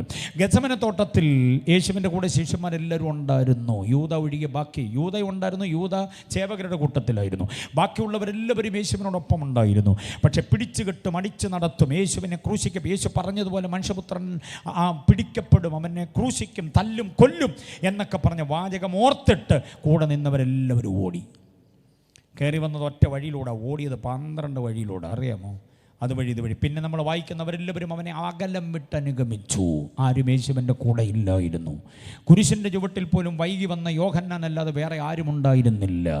ഗെത്സമനയിൽ അവൻ ഒറ്റപ്പെട്ടു, ഒറ്റിക്കൊടുക്കപ്പെട്ടു. കണ്ടോ, ഗബഥായിൽ തകർക്കപ്പെട്ടപ്പോൾ യേശു മാത്രമേ ഉണ്ടായിരുന്നുള്ളൂ. ചോര തുടയ്ക്കാൻ പോലും ആരും ഉണ്ടായിരുന്നില്ല. ഗബഥ മുതൽ ഗോൽഗോഥ വരെയുള്ള 2 മൈൽ ദൂരം കുരിശുമേന്തി പോകുമ്പോൾ അത് സഹായിക്കാൻ ആരും ഉണ്ടായിരുന്നില്ല. വയലിൽ നിന്ന് വരുന്ന കുറേനക്കാരനായ ശിമോനെ നിർബന്ധിച്ചവർ കുരിശ് പിടിപ്പിച്ചതാണ്. അവൻ സഹായത്തിനായി വന്നതല്ലായിരുന്നു. എന്നിട്ടും ദൈവത്തിൻ്റെ നീതി അവൻ്റെ മക്കളുടെ മേൽ ദൈവം വെളിപ്പെടുത്തി. ഒരുത്തനെ കർത്താവിൽ പ്രസിദ്ധനാക്കി മാറ്റി. Price the Lord. നിർബന്ധിച്ച് ക്രൂശ് ചുമന്നവൻ്റെ തലമുറയ്ക്കും കൂടെ അങ്ങനെ വന്നെങ്കിൽ അത് ഏറ്റവും സന്തോഷത്തോടെ സമർപ്പണത്തോടെ ഏറ്റെടുത്ത് ചെയ്യുന്നവനെ ദൈവം എത്ര അനുഗ്രഹിക്കുമെന്ന് ചിന്തിക്കുക. Price the Lord. അപ്പം ഞാൻ പറഞ്ഞു വന്നത്, കൂട്ടത്തിലുണ്ടായിരുന്നവരൊക്കെ വിട്ടുപോയവരാണ്, കൂടെ നിന്നവരൊക്കെ വിട്ടുപോയവരാണ്. പക്ഷേ യേശുവിൽ വസിക്കുന്ന ഒരുവൻ്റെ പ്രഖ്യാപനം കേട്ടോ. ആപത്തോ വാളോ നഗ്നതയോ സങ്കടമോ ഉയരത്തിനുള്ളതോ ആഴത്തിനുള്ളതോ വന്നതോ വരാനുള്ളതോ എന്ത് വന്നാലും ക്രിസ്തുവിൽ നിന്നെ വേർപെടുത്താൻ ആർക്കും കഴിയില്ല. ആ സമർപ്പണം ഇന്ന് രാത്രി എത്ര പേർക്കുണ്ട്? ആ സമർപ്പണമുള്ളവർക്കാണ് കർത്താവിൻ്റെ വരവിൽ എടുത്തുകൊള്ളപ്പെടാൻ കഴിയുന്നത്. എന്ത് വന്നാലും പാതയോരങ്ങളിലെ പതിയിരിപ്പുകൾ ഇഷ്ടം പോലെയുണ്ട്, കിലുകിലുക്കുന്ന കുന്തങ്ങളുണ്ട്, വെട്ടിത്തിളങ്ങുന്ന വായ്ത്തളിയുള്ള വാളുകളുണ്ട്. സുവിശേഷകൻ്റെ രക്തം കുടിച്ച് കൊതിതീരാത്ത മണ്ണാണ് ആർഷഭാരതത്തിൻ്റെ മണ്ണ്. ഇന്നും രക്തസാക്ഷികൾക്ക് കുറവില്ല. കഴിഞ്ഞ ആഴ്ചയിലും വെട്ടിക്കൊന്ന് തുണ്ടമാക്കി അങ്ങ് ഛത്തീസ്ഗഡിലും അവിടെയും ഇവിടെയൊക്കെ ഒളിഞ്ഞും തെളിഞ്ഞും നടക്കുന്നുണ്ട്. പള്ളി മുഴുവനും പൊളിക്കാൻ, കുരിശു കുത്തിക്കളയാൻ, ഉപദേശത്തെ തല്ലി ശരിയാക്കാൻ, ആരാധന അലങ്കോലമാക്കാൻ ഒരു മടിയുമില്ലാതെ ആധികാരികളുടെ ഒത്താശയോടുകൂടെ തന്നെ കാച്ചകെട്ടി നടക്കുന്ന കാപാലികരും നരാധമന്മാരും മൃഗീയ വാസനയുള്ളവരുമുണ്ട് ലോകത്തിൽ. ഇന്ത്യ ഈ ദാർശനികമായ പ്രബോധനങ്ങളുടെ നാടായ ഇന്ത്യയിൽ, വേദങ്ങളുടെ നാടായ ഇന്ത്യയിൽ, ഋഷീശ്വരന്മാരുടെ നാടായ ഇന്ത്യയിൽ, ഒത്തിരി പുണ്യങ്ങൾ എടുത്തു പറയാവുന്ന നാടായ ഇന്ത്യയിൽ, മതനിരപേക്ഷത എന്നൊക്കെ നമ്മുടെ രാഷ്ട്രീയ നേതാക്കന്മാർ കൂടെ വായ്ത്താരി പറയുന്ന ഈ ഇന്ത്യയിൽ ക്രൈസ്തവ മാർഗം മാത്രം ഉപദ്രവിക്കപ്പെടുന്നത് ശ്രദ്ധിച്ചിട്ടുണ്ടോ നിങ്ങൾ? വേറെ ഒരു മതങ്ങളോടും ഉപദ്രവമില്ല, വേറൊരു സംഘടനയോടും ഉപദ്രവമില്ല, വേറൊറ്റ ആശ്രമത്തോടും ഉപദ്രവമില്ല. ക്രൈസ്തവ ആരാധനയോട് മാത്രം ഉപദ്രവമുണ്ട്. അതുകൊണ്ട് നിങ്ങൾ പകച്ചു പോകരുത്. ഈ മാർഗം സത്യമായതുകൊണ്ടാണ് പിശാചിന് ഹാലളകി നിൽക്കുന്നത്. ഇതാണ് രക്ഷാമാർഗം, ഇതാണ് സത്യമാർഗം, ഇതാണ് സ്വർഗത്തിലേക്കുള്ള വഴി, ഇതാണ് ധർമ്മത്തിലേക്കുള്ള വഴി, ഇതാണ് യഥാർത്ഥ മോക്ഷത്തിലേക്കുള്ള വഴി എന്നുള്ളത് മറ്റാർക്കും അറിയത്തില്ലെങ്കിൽ പിശാചിനറിയാം. അതുകൊണ്ട് തന്നെ ഇതിനെ മുച്ചൂട് മുടിച്ച് കളയാനുള്ള ശക്തമായ പരിശ്രമമാണ് നടക്കുക. പക്ഷേ അതെല്ലാം വന്നാലും ആർഷഭാരതത്തിൻ്റെ സമസ്ത സംസ്ഥാനങ്ങളോടും അധികാരി വർഗങ്ങളോട് മുഴുവൻ ആളുകളോടും ഉറക്കെ പറയാൻ എൻ്റെ കണ്ടനാളത്തിന് കരുത്തുണ്ടെങ്കിൽ വിളിച്ചു പറയാൻ ഞാൻ ആഗ്രഹിക്കുന്നത്, ഇതെല്ലാം കൂടെ ഒരുമിച്ച് പടച്ചു വിട്ടാലും ക്രിസ്തുവിൽ നിന്ന് ഞങ്ങളെ വേർപെടുത്താൻ ആർക്കും കഴിയില്ല. ആ സമർപ്പണമുള്ളവർ കർത്താവിനെ സ്തുതിക്കട്ടെ, ആ കരമടിച്ച് കർത്താവിനെ സ്തുതിക്കട്ടെ. ഇനിയും ഇവിടെ രക്തസാക്ഷികൾ വർദ്ധിച്ചാലും, പള്ളികൾ പൊളിക്കപ്പെട്ടാലും, യോഗങ്ങൾ അലങ്കോലമാക്കപ്പെട്ടാലും യേശു എന്ന ബന്ധത്തിൽ നിന്ന് മാറില്ല. ഹല്ലേലൂയ! അതാണ് ക്രിസ്ത്യാനിത്വത്തിൻ്റെ ഏറ്റവും വലിയ സമർപ്പണം. സമർപ്പണം മാത്രമല്ല സുഹൃത്തേ, ആ സമർപ്പണത്തിൽ നിൽക്കാനുള്ള സാമർഥ്യം കൂടെ കിട്ടിയിട്ടുണ്ട്. ആ സാമർഥ്യം ഡോളറിൻ്റെ സാമർഥ്യമല്ല, റിയാലിൻ്റെ, ദീർഘത്തിൻ്റെ, ദറംസിൻ്റെ, യൂറോയുടെ സാമർഥ്യമല്ല. ഞങ്ങളെ അകത്ത് വ്യാപരിക്കുന്ന പുനരുത്ഥാന ശക്തിയുടെ സാമർഥ്യമാ. യേശുവിനെ മരിച്ചവരുടെ ഇടയിൽ നിന്ന് ഉയർപ്പിച്ച് ഒരു ശക്തിയുണ്ട്. ആ ശക്തി ഞങ്ങളുടെ അകത്ത് വ്യാപരിക്കുന്നത് കൊണ്ട് ആ ശക്തിയുടെ സാമർഥ്യമാണ് ഞങ്ങൾക്കുള്ളത്. അതകത്തുള്ളവർ കർത്താവിനെ സ്തുതിച്ച് ഇന്ന് രാത്രി യേശുവിൽ നിന്ന് പറിച്ചു മാറ്റാൻ പറ്റില്ല, യേശുവിൽ നടത്തി മാറ്റാൻ പറ്റില്ല, യേശുവിൽ നിന്ന് ഞങ്ങളെ ദൂരത്താക്കാൻ പറ്റില്ല. കാരണം യേശു ഞങ്ങളിലും ഞങ്ങൾ യേശുവിലുമാണ്. ആ ഒരു ലയനത്തിൻ്റെ സാധ്യതയുള്ള ഒരേ ഒരു മാർഗം യേശുവിൻ്റെ മാർഗം മാത്രമേ ഉള്ളൂ. സ്ഥാപകന്മാർ മുഴുവനും അന്ത്യവിശ്രാമം കൊള്ളുന്ന കല്ലറയിൽ മുകളിൽ നിരത്തിയിട്ടിരിക്കുന്ന മാർബിൾ ഫലകത്തിൻ്റെ വട്ടം നിന്നുകൊണ്ട് പുഷ്പാഞ്ജലികളും ബാഷ്പാഞ്ജലികളും അർപ്പിക്കുന്നവരാ ബാക്കിയുള്ളവരല്ല. പക്ഷെ തുറന്ന കല്ലറയുടെ വട്ടം നിന്നുകൊണ്ട് ഹാ ഹല്ലേലൂയ ജയം ഹല്ലേലൂയ എന്ന് പാട്ടുപാടുന്ന ഒരൊറ്റ കൂട്ടരേ ഉള്ള ലോകത്തിൽ. തുറന്ന കല്ലറ, അവന് വെച്ച സ്ഥലം അവിടെയുണ്ട്, പക്ഷെ അവൻ അവിടെയില്ല. എന്തിയെന്ന് ചോദിച്ചാൽ അഭിമാനത്തോടെ മുകളിലേക്ക് വിരൽ ചൂണ്ടുന്നു. അവൻ അവിടെയാണ്. മരിച്ചവരുടെ ഇടയിൽ നിന്ന് അവനെ ഉയർപ്പിച്ചു. ഇന്നും ജീവനോടെ നമുക്ക് വേണ്ടി പക്ഷപാതം ചെയ്യുന്ന ഒരു നേതാവ്, ആ നേതാവിൻ്റെതാണ് ഈ പ്രസ്ഥാനം. അറിയാമോ? അതുകൊണ്ട് അവനിൽ നിന്ന് വേർപെടുത്താൻ പറ്റില്ല. അങ്ങനെ ക്രിസ്തുവിലായവർക്ക് മാത്രമേ യേശുവിൻ്റെ പുനരാഗമനത്തിൽ കയറി പോകാൻ പറ്റുള്ളൂ. ആ വാക്യം മറന്നു പോകല്ലേ, ഒരിക്കലും മറക്കല്ലേ. 1 യോഹന്നാൻ 2:28 മറക്കല്ലേ. എന്താ പറഞ്ഞേ? അവനിൽ വസിപ്പീൻ. അപ്പോൾ പുനരാഗമിക്കുന്ന കർത്താവിനോടൊപ്പം സമാഗമിക്കണമെങ്കിൽ 1 യേശുവിനുള്ളവരാകണം, 2 എവിടെ ആകണം? യേശുവിൽ ആകണം. യേശുവിനുള്ളവർ യേശുവിൽ. ലേഖനങ്ങൾ നിങ്ങൾ വായിച്ചു നോക്കിക്കേ. പ്രത്യേകിച്ച് പൗലോസിൻ്റെ ലേഖനം എല്ലാ ലേഖനങ്ങളിലും ഉണ്ട്. കർത്താവിൽ, അവനിൽ, പ്രിയനായവനിൽ, യേശുവിൽ, ക്രിസ്തുവേശുവിൽ എന്നൊക്കെ പറയുന്ന ആ ഇൽ ഇൽ ഇൽ ഇൽ എന്ന മലയാളം. ഇംഗ്ലീഷ് ബൈബിളാണോ കുഞ്ഞെ നീ വായിക്കുന്നതെങ്കിൽ in him, in lord, in Jesus, in Christ Jesus, in beloved എന്നൊക്കെ പറയുന്നു. കണ്ടോ? ആ പ്രിയനായവനിൽ എന്ന് പറയുന്ന പോലെ ഇൻ ബിലവഡ് എന്നൊക്കെ പറയുന്ന ആ ഇൻ ഇൻ ഇൻ എന്ന ആംഗലേയ പ്രയോഗം. മലയാളത്തിലെ ഇൽ ഇൽ ഇൽ എന്ന പ്രയോഗമുണ്ടല്ലോ. ഞാൻ യേശുവിൻ്റെ കൂടെയല്ല, ഞാൻ യേശുവിലാണെന്ന് സമർത്ഥിക്കുകയാണ്. ആ ബോധ്യമുള്ളവർ എത്ര പേരുണ്ട്? മക്കളെ, നീ പഠനത്തിന് വേണ്ടി, ഉപരിപഠനത്തിന് വേണ്ടി, ഉപജീവനത്തിന് വേണ്ടി എവിടെ പോയാലും ഒരു കാര്യം മറക്കരുത്, നീ ഒറ്റയ്ക്കല്ല, നീ യേശുവിൽ ആണ്. നിന്റെ ചലനം യേശു കേന്ദ്രീകൃതമാകണം, ക്രിസ്തു കേന്ദ്രീകൃതമാകണം, ക്രിസ്തു സെൻട്രിക്കാകണം, ക്രിസ്തുമയമാകണം നിന്റെ ജീവിതം. ക്രിസ്തു രഹിതമാകരുത്, ക്രിസ്തുവില്ലാത്ത ഒറ്റ നിമിഷം പോലും ഉണ്ടാകരുത്. വായിൽ നിന്ന് പുറത്തേക്ക് വരുന്ന വാക്കുകൾ, നിന്റെ പ്രവൃത്തികളുടെ ചാതുര്യതയെല്ലാം ക്രിസ്തുമയമാകണം. അങ്ങനെ ജീവിതത്തെ സൂക്ഷിക്കുന്നവൻ മാത്രമേ പുനരാഗമനത്തിൽ എടുത്തുകൊള്ളൂ പ്പെടത്തുള്ളൂ. ബോധ്യമായി ഇവർ കരങ്ങൾ ഉയർത്തി കർത്താവിനെ സ്തുതിക്കട്ടെ. 2ാമത്തെ കുറിപ്പ് ഞാൻ അങ്ങനെ പറഞ്ഞ് അവസാനിപ്പിക്കുന്നു. 3ാമത്തെ കുറിപ്പിലേക്ക് വരാം, സമയം വേഗം പോവുക. 3ാമത്തെ കുറിപ്പ് ഉപദേശാധിഷ്ഠിത ജീവിതമാണ്. ഉപദേശാധിഷ്ഠിതമാകണം. റോമാലേഖനം 6-ാം അധ്യായം അതിൻ്റെ 5-ാമത് വാക്യമാണ്. റോമർ 6-ാം അധ്യായം അതിൻ്റെ 5-ാമത് വാക്യം. അവിടെ ഇങ്ങനെ വായിക്കുന്നു, അവൻ്റെ മരണ അടക്ക പുനരുത്ഥാനത്തോട് നിങ്ങൾ ഏകീഭവിച്ചവരായെങ്കിൽ അവൻ്റെ പുനരുത്ഥാനത്തിൻ്റെ ശക്തിയോടും രൂപത്തോടും എന്തോ ചെയ്യും? ഏകീഭവിക്കും. കണ്ടോ? അവൻ്റെ മരണത്തോട് നിങ്ങൾ ഏകീഭവിച്ചവരായെങ്കിൽ അവൻ്റെ പുനരുത്ഥാനത്തിൻ്റെ രൂപത്തോടും എന്തോ ചെയ്യും? അപ്പോൾ യേശുവിൻ്റെ പുനരുത്ഥാനത്തിൻ്റെ രൂപത്തോട് ഏകീഭവിക്കണമെങ്കിൽ ആദ്യം എന്തോ ചെയ്തേ പറ്റുള്ളൂ? അവൻ്റെ മരണത്തിൻ്റെ രൂപത്തോട് എന്തോ ചെയ്യണം? മനസ്സിലാകാഞ്ഞിട്ടാണോ ഉണ്ടായിരിക്കുന്നത്? അവൻ്റെ മരണത്തിൻ്റെ രൂപത്തോട് ഏകീഭവിച്ചവരായെങ്കിലേ പുനരുത്ഥാനത്തിൻ്റെ രൂപത്തോട് എന്തോ ചെയ്യുള്ളൂ? ഏകീഭവി. അവൻ്റെ മരണത്തിൻ്റെ രൂപത്തോട് ഏകീഭവിക്കുന്ന ചടങ്ങ് എന്തുവെന്ന് പറ, കർമ്മം എന്തുവെന്ന് പറ? സ്നാനമാണ്. സ്നാനം അവൻ്റെ മരണയടക്ക പുനരുത്ഥാനത്തോട് ഏകീഭവിക്കുന്ന ഒരു രൂപമാണ്. അതിൻ്റെ ഒരു ശുശ്രൂഷയാണ്, അതിൻ്റെ ഒരു കർമ്മമാണ്, അതിൻ്റെ ഒരു കൂദാശയാണ്. അറിയാമോ? അത് ചെയ്യാത്തവർക്കാർക്കും പുനരുത്ഥാനം പ്രാപിക്കാൻ പറ്റത്തില്ലെന്നായി പറയുന്നത്. റോമാലേഖനം 6-ാം അധ്യായം 5-ാം വാക്യം സ്നാനവുമായി ബന്ധപ്പെട്ട ഉജ്ജ്വലമായ ചിന്തയാണ്. റോമാലേഖനം 6-ാം അധ്യായം മൊത്തത്തിൽ സ്നാനമാണെന്ന് പഠിക്കണം. സ്നാനമെന്ന് പറയുന്ന അനുഗ്രഹീത വിഷയത്തെക്കുറിച്ചുള്ള ഗംഭീരമായ സിലബസാണ് റോമാലേഖനം 6-ാം അധ്യായം. ഞാൻ ഈ പറയുന്ന ശ്രദ്ധിക്ക്, വചനം പഠിക്കാൻ ആഗ്രഹിക്കുന്നവർ ശ്രദ്ധിച്ച്. റോമാലേഖനം 5-ാം അധ്യായം നീതീകരണമാണ്. റോമാലേഖനം 6-ാം അധ്യായം ഏകീകരണമാണ്. റോമാലേഖനം 7-ാം അധ്യായം വിശുദ്ധീകരണമാണ്. ഇത് 3ഉം പ്രാപിച്ചവന് മഹത്വീകരണമാണ് 8-ാം അധ്യായം. ഉണ്ടോ?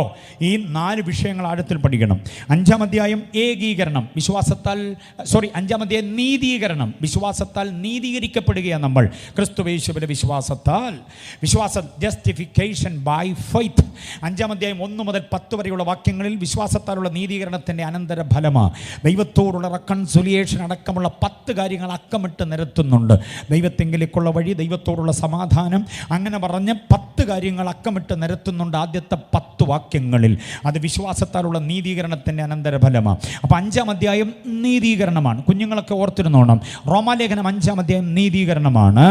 അതായത് കുരിശിൻ്റെ ചുവട്ടിലേക്ക് വരുന്ന ഒരു ദൈവപൈതലിന് കിട്ടുന്ന ദൈവവുമായിട്ടുള്ള അനുഗ്രഹീതമായൊരു ബന്ധത്തിൻ്റെ ഊഷ്മളമായ അനുഭവമാണ്.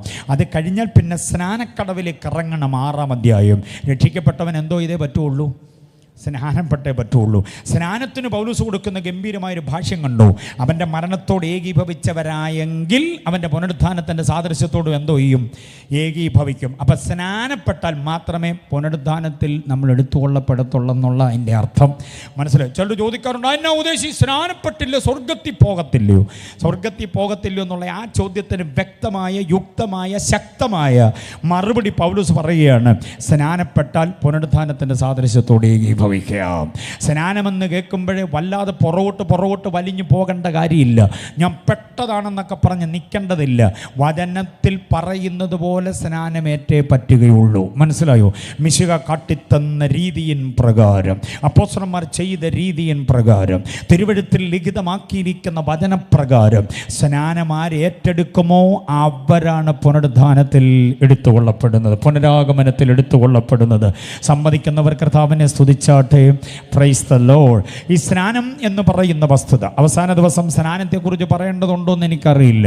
ചിലർക്കെങ്കിലും അത് ഉപകാരമാകുമെങ്കിൽ കേട്ടോണേ. ഈ വെള്ളത്തിൽ അരക്കൊപ്പം വെള്ളത്തിൽ ഇറങ്ങി നിൽക്കുന്ന സ്നാപകൻ്റെ അരികിലേക്ക് സ്നാനാർത്ഥി സ്തോത്രം പറഞ്ഞ് അങ്ങോട്ട് ഇറങ്ങിച്ചെല്ലുന്നു. അദ്ദേഹം അവരെ പതിയെ തനിക്ക് പരുവത്തിനുള്ള അവസ്ഥയിൽ അങ്ങനെ പിടിച്ച് നേരെ നിർത്തി കരങ്ങൾ കൂപ്പി സ്തോത്രം പറഞ്ഞ് നിൽക്കുന്ന വ്യക്തിയോട് താൻ ചില ചോദ്യങ്ങൾ ചോദിക്കും. രണ്ടുപേരുടെയും പേര് മറന്നു പോകരുത്. സ്നാപകൻ, ശുശ്രൂഷകൻ, സ്നാനാർത്ഥി, ശുശ്രൂഷ അനുഭവിക്കാൻ വന്ന വ്യക്തി. അപ്പം സ്നാപകൻ സ്നാനാർത്ഥിയോട് ചില ചോദ്യങ്ങൾ ചോദിക്കും. ആ ചോദ്യങ്ങൾ ആധികാരികതയുള്ളത്. ആ ചോദ്യങ്ങൾക്കെല്ലാം മറുപടി യെസ് യെസ് യെസ്, അതെ അതെ, ഉവ് ഉവ് എന്ന് മാത്രം പറയുന്നുണ്ടെങ്കിൽ സ്നാപകൻ പറയും, നിന്റെ വാമൊഴിയും പ്രകാരം വിശുദ്ധ തിരുവെഴുത്തുകളും പ്രകാരം ഞാൻ നിന്നെ പിതാവിൻ്റെയും പുത്രൻ്റെയും പരിശുദ്ധാത്മാവിൻ്റെ നാമത്തിൽ ഈ ജലത്തിൽ മുഴുകൽ സ്നാനം കഴിപ്പിക്കുന്നു എന്ന് പറഞ്ഞ് പിടിച്ചൊരൊറ്റ മുക്ക് അങ്ങോട്ട് മുക്കും. അണിവരൽ പോലും പുറത്ത് കാണത്തില്ല, മുടിനാരഴ പോലും പുറത്ത്. എത്ര വണ്ണക്കാരിയാണെങ്കിലും പൊണ്ണക്കാരനാണെങ്കിലും ദൈവദാസന്മാരുടെ കയ്യിൽ ഒതുങ്ങും. കാരണം ചെയ്ത് പരിശീലനം ഉള്ളതുകൊണ്ട് പിടിച്ച് താക്കും ഞങ്ങൾ. മനസ്സിലാകുന്നുണ്ടോ? ആൻറ്റി, ഇങ്ങനെ പിടിച്ച് താക്കുന്നതേ വാശി തീർക്കാനല്ല. വാശി തീർക്കാനാണെങ്കിൽ താത്ത് വെച്ചോണ്ടിരുന്നാൽ മതിയല്ലോ, പൊക്കണ്ടല്ലോ. ഇത് വാശി തീർക്കാനല്ല. പിന്നെ എന്തിനാ ഈ താക്കുന്നതെന്നറിയാമോ? മരിച്ച മൃതശരീരം അടക്കുന്ന രൂപത്തോട് ഏകീഭവിക്കാനാണ്. അടക്കുന്ന മൃതശരീരം എങ്ങും തെളിഞ്ഞിരിപ്പില്ല. അയ്യോ അച്ഛനെ മൊത്തം മൂടല്ലേ, കൂടെ വന്ന് കാണാനാ ചേട്ടനെ മൊത്തത്തിൽ മണ്ണിട്ട് മൂടല്ലേ എന്ന് പറഞ്ഞ് എവിടെയെങ്കിലും തെളിഞ്ഞിരിപ്പുണ്ടോ? മൃതശരീരം മൂടുന്ന മൊത്തമായിട്ടാണ് മൂടുക. അങ്ങനെ മൂടുന്ന രൂപത്തോട് ഏകീഭവിക്കാനായി വെള്ളത്തിലോട്ട് മുക്കുന്നല്ല. പെന്തക്കോസ്തുകാർക്ക് വേറെ ആരോടും വാശി ഉള്ളത് കൊണ്ടല്ല. യേശു അങ്ങനെ തന്നെയാണ് സ്നാനപ്പെട്ടത്. ഈശോ മിശിഹ വെള്ളത്തിൽ മുങ്ങി പൊങ്ങിയപ്പോൾ, അങ്ങനെയാണ് കോനാട്ട്, മാത്തൻ, മൽപ്പാൻ, സുറിയാനി ഭാഷാന്തര ബൈബിളിൽ എഴുതിയിരിക്കുന്നത്.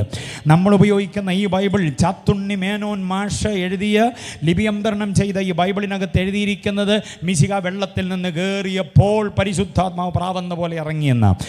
മിശിഹ വെള്ളത്തിൽ നിന്ന് കയറിയപ്പോൾ, വെള്ളത്തിൽ നിന്ന് ഇറങ്ങിയെന്നും മുങ്ങിയെന്നും തെളിവൊന്നുമില്ല നമ്മുടെ ബൈബിളിൽ. കോനാട്ട്, മാത്തൻ, മൽപ്പാൻ എഴുതിയ സുറിയാനി ഭാഷാന്തരത്തിൽ കൊടുത്തിരിക്കുന്നു മിശിഹ വെള്ളത്തിൽ നിന്ന് മുങ്ങി പൊങ്ങിയപ്പോൾ. അപ്പം മിശിഹ മുങ്ങുകയും ചെയ്തു പൊങ്ങുകയും ചെയ്തു എന്നുള്ള വ്യക്തമായ തെളിവ് ആ ബൈബിളിനകത്താണുള്ളത്. ഓൾഡ് മാനുസ്ക്രിപ്റ്റിലൊക്കെ അങ്ങനെ കൊടുത്തിട്ടുള്ളത്. നമ്മുടെ ഇതിനകത്തൊന്നും വെള്ളത്തിൽ നിന്ന് കയറിയപ്പോഴാണ്, മുങ്ങിയെന്ന് തെളിവൊന്നുമില്ല. അപ്പം മിശിഹ കാണിച്ച രൂപത്തിൻ പ്രകാരം, ആ രീതിയിൻ പ്രകാരം കർത്താവിൻ്റെ മരണയടക്കത്തോടെ ഏകീഭവിക്കേണ്ടതിന് വെള്ളത്തിലേക്ക് മുങ്ങി പൊങ്ങണം. ആ ശുശ്രൂഷ അങ്ങനെ ചെയ്തവരാണ് പുനരാഗമനത്തിൽ എടുത്തുകൊള്ളപ്പെടുന്നത്. എത്ര പേർക്ക് ബോധ്യമാകുന്നുണ്ട്? സ്നാനം വെറുതെ ഒരു ഉപദേശമൊന്നുമല്ല കേട്ടോ. യേശു കാട്ടിത്തന്ന മാതൃകയിൽ അവനെ ധരിക്കേണ്ടതിന്, അവനോട് ചേരേണ്ടതിന്, ദൈവസഭയുടെ ഭാഗമാകേണ്ടതിന് വേണ്ടി ചെയ്യുന്ന മഹത്തായ കർമ്മമാ. ഇനി താമസിക്കരുത്. ആ നാമം വിളിച്ചപേക്ഷിച്ച് സ്നാനപ്പെടാൻ തയ്യാറായിക്കോണം. കൺവെൻഷൻ ഇന്ന് രാത്രി ഇവിടെ തീരുകയാ. നിന്റെ മേൽ മരണത്തിന്റെ വെള്ള പുതയ്ക്കുന്നത് എപ്പോഴെന്നറിയില്ല. അതിന്റെ തണുത്തകരം എപ്പോഴാണ് നിന്നെ വലിച്ചടിച്ച് പിടിക്കുന്നതെന്നറിയില്ല. അതിനു മുമ്പ് യേശുവിനോട് ചേരുവാനുള്ള ഈ മഹത്തായ കൂദാശ കേൾപ്പിച്ചു കൊടുത്തോണം. ആരോടൊക്കെയോ ദൈവാത്മാവ് ഇടപെടുന്നുണ്ട് ഇന്ന് രാത്രിയിൽ. നാളെയാകട്ടെ എന്ന് പറഞ്ഞ് ഒഴിഞ്ഞു തെളിഞ്ഞ് ഇതിൻ്റെ ആവശ്യങ്ങൾ അകത്ത് ബോധ്യമായിട്ടും പിന്നെയും സമയം അമാന്തിക്കുന്നുണ്ടെങ്കിൽ ഓർത്തുകൊള്ളണം, വഴിയിൽ നീ പെടഞ്ഞ് തീരുന്നതിന് മുൻപ് യേശുവിനോട് ചേരാനും യേശുവിനെ ധരിക്കാനും. കേട്ട പ്രസംഗങ്ങൾ ഒത്തിരിയാണ്, ആലോചനകൾ ഒത്തിരിയാണ്. നീ തന്നെ ചോദിച്ച ഒത്തിരി സംശയങ്ങൾക്ക് വ്യക്തമായ മറുപടി കിട്ടിയിട്ടുണ്ട്. എന്നിട്ടും അതിലേക്ക് ഇറങ്ങാതെ, കടവിലേക്ക് വരാതെ, ദൈവദാസനോട് ആ കാര്യം ഉണർത്തിക്കാതെ ഒഴിഞ്ഞ് അങ്ങനെ ഇങ്ങനെ മാറി നടക്കുന്ന ആ നടപ്പ് മതിയാക്കിയിട്ട് സ്നാനപ്പെടാൻ തയ്യാറാകണം. എത്ര പേര് സ്തോത്രം പറയും? സ്നാനത്തെക്കുറിച്ച് അങ്ങനെ നാട്ടുകാരോട് പറഞ്ഞപ്പോൾ എന്നെ ഒരു സന്തോഷം. അങ്ങനെ അങ്ങോട്ട് പാസേ. ഇനിയും പുനരാഗമനത്തിൽ എടുത്തുകൊള്ളപ്പെടണമെങ്കിൽ അടുത്ത യോഗ്യത നാലാമത്തേത് ഞാൻ പറയാൻ പോകുന്നത് സ്നാനപ്പെട്ടവരോടാണ്. സന്തോഷമാണോ? സ്നാനപ്പെട്ട മാത്രം പോരാ, സ്നാനാനന്തര ജീവിതം അത് നന്നായി നടത്താത്തവരാരും കയറി പോകണമെന്നില്ല. സ്നാനപ്പെട്ടാണോ പിന്നെ പെട്ടു എന്ന് അത് 1900 എന്നൊക്കെ പറഞ്ഞ് പഴയ ഒരു ഡേറ്റുമായിട്ടാണ് വരിക. നമ്മുടെ ആത്മീയതയുടെ പാരമ്പര്യം അതൊന്നും പറഞ്ഞിട്ട് കാര്യമില്ല. അന്ന് മുതൽ ഇന്ന് വരെ സ്നാനാനന്തര ജീവിതം എങ്ങനെയാണ് നയിച്ചത്?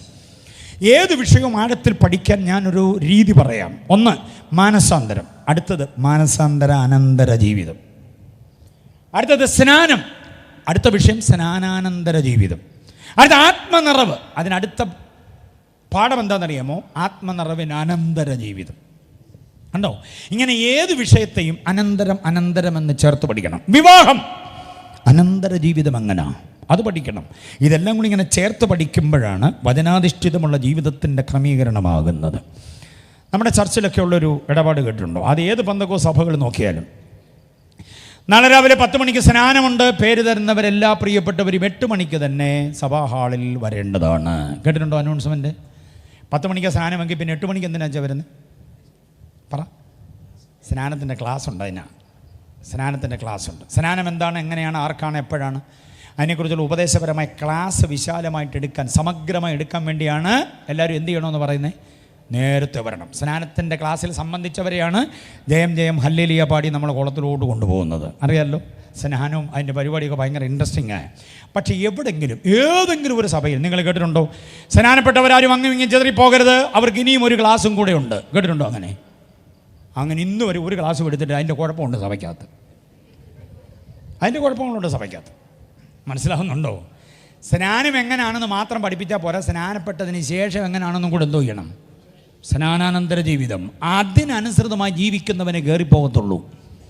സ്നാനപ്പെട്ടു എല്ലാം ഓക്കെ ആയെന്നും പറഞ്ഞ് ഇങ്ങനെ നടക്കുകയാണ്. റോമാലേഖനം 6-ാം അധ്യായം എടുത്തേ. എല്ലാവരും എടുത്ത് റോമാലേഖനം 6-ാം അധ്യായം എടുത്തേ. അതിനകത്ത് ഞാൻ 3 വാക്യങ്ങൾ തരാം. റോമാലേഖനം 6-ാം അധ്യായവും കൊലോസ്യ ലേഖനം 3-ാം അധ്യായവുമാണ് സ്നാനാനന്തര ജീവിതത്തിൻ്റെ സിലബസ്. സ്നാനപ്പെട്ടവൻ ജീവിക്കേണ്ടത് എങ്ങനെയാണ് ദൈവദാസന്മാർ അടയാളപ്പെടുത്തിക്കൊണ്ട് ഞാൻ തരുന്ന 3 വാക്യങ്ങൾ. റോമാലേഖനം 6-ാം അധ്യായം 2-ാം വാക്യം, ഇനി പാപത്തിൽ ജീവിക്കരുത്. റോമാലേഖനം 6-ാം അധ്യായത്തിൻ്റെ 6-ാം വാക്യം, ഇനി പാപത്തിന് അടിമപ്പെടരുത്. റോമാലേഖനം 6-ാം അധ്യായം 12-ാം വാക്യം, ഇനി പാപം നിങ്ങളുടെ മർത്തി ശരീരങ്ങൾ അതിൻ്റെ മോഹങ്ങളെ അനുസരിക്കുമാർ എന്തോ ചെയ്യരുത്? വാഴരുത്.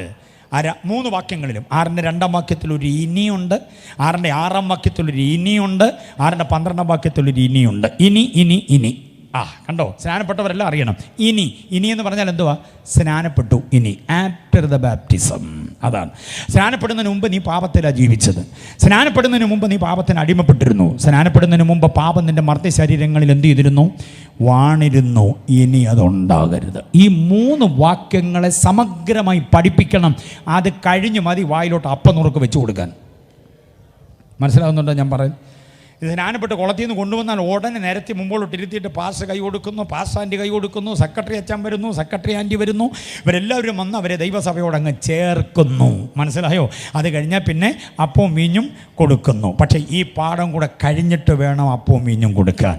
കാരണം ഇതുവരെ നീ പാപത്തിലായിരുന്നു കുഞ്ഞെ. ഇനി നീ പാപത്തിൽ എന്തോ ചെയ്യരുത്? ജീവിക്കരുത്. ഇതുവരെ നീ പാപത്തിന് അടിമപ്പെട്ടിരുന്നു. ഇനി പാപത്തിൽ എന്തോ ചെയ്യരുത്? അടിമപ്പെടരുത്. ഇതുവരെ നിൻ്റെ അവയവങ്ങളിൽ പാപം അതിൻ്റെ രാഗമോഹങ്ങളോടുകൂടെ നിന്നെ അടിമപ്പെടുത്തിയിരുന്നു.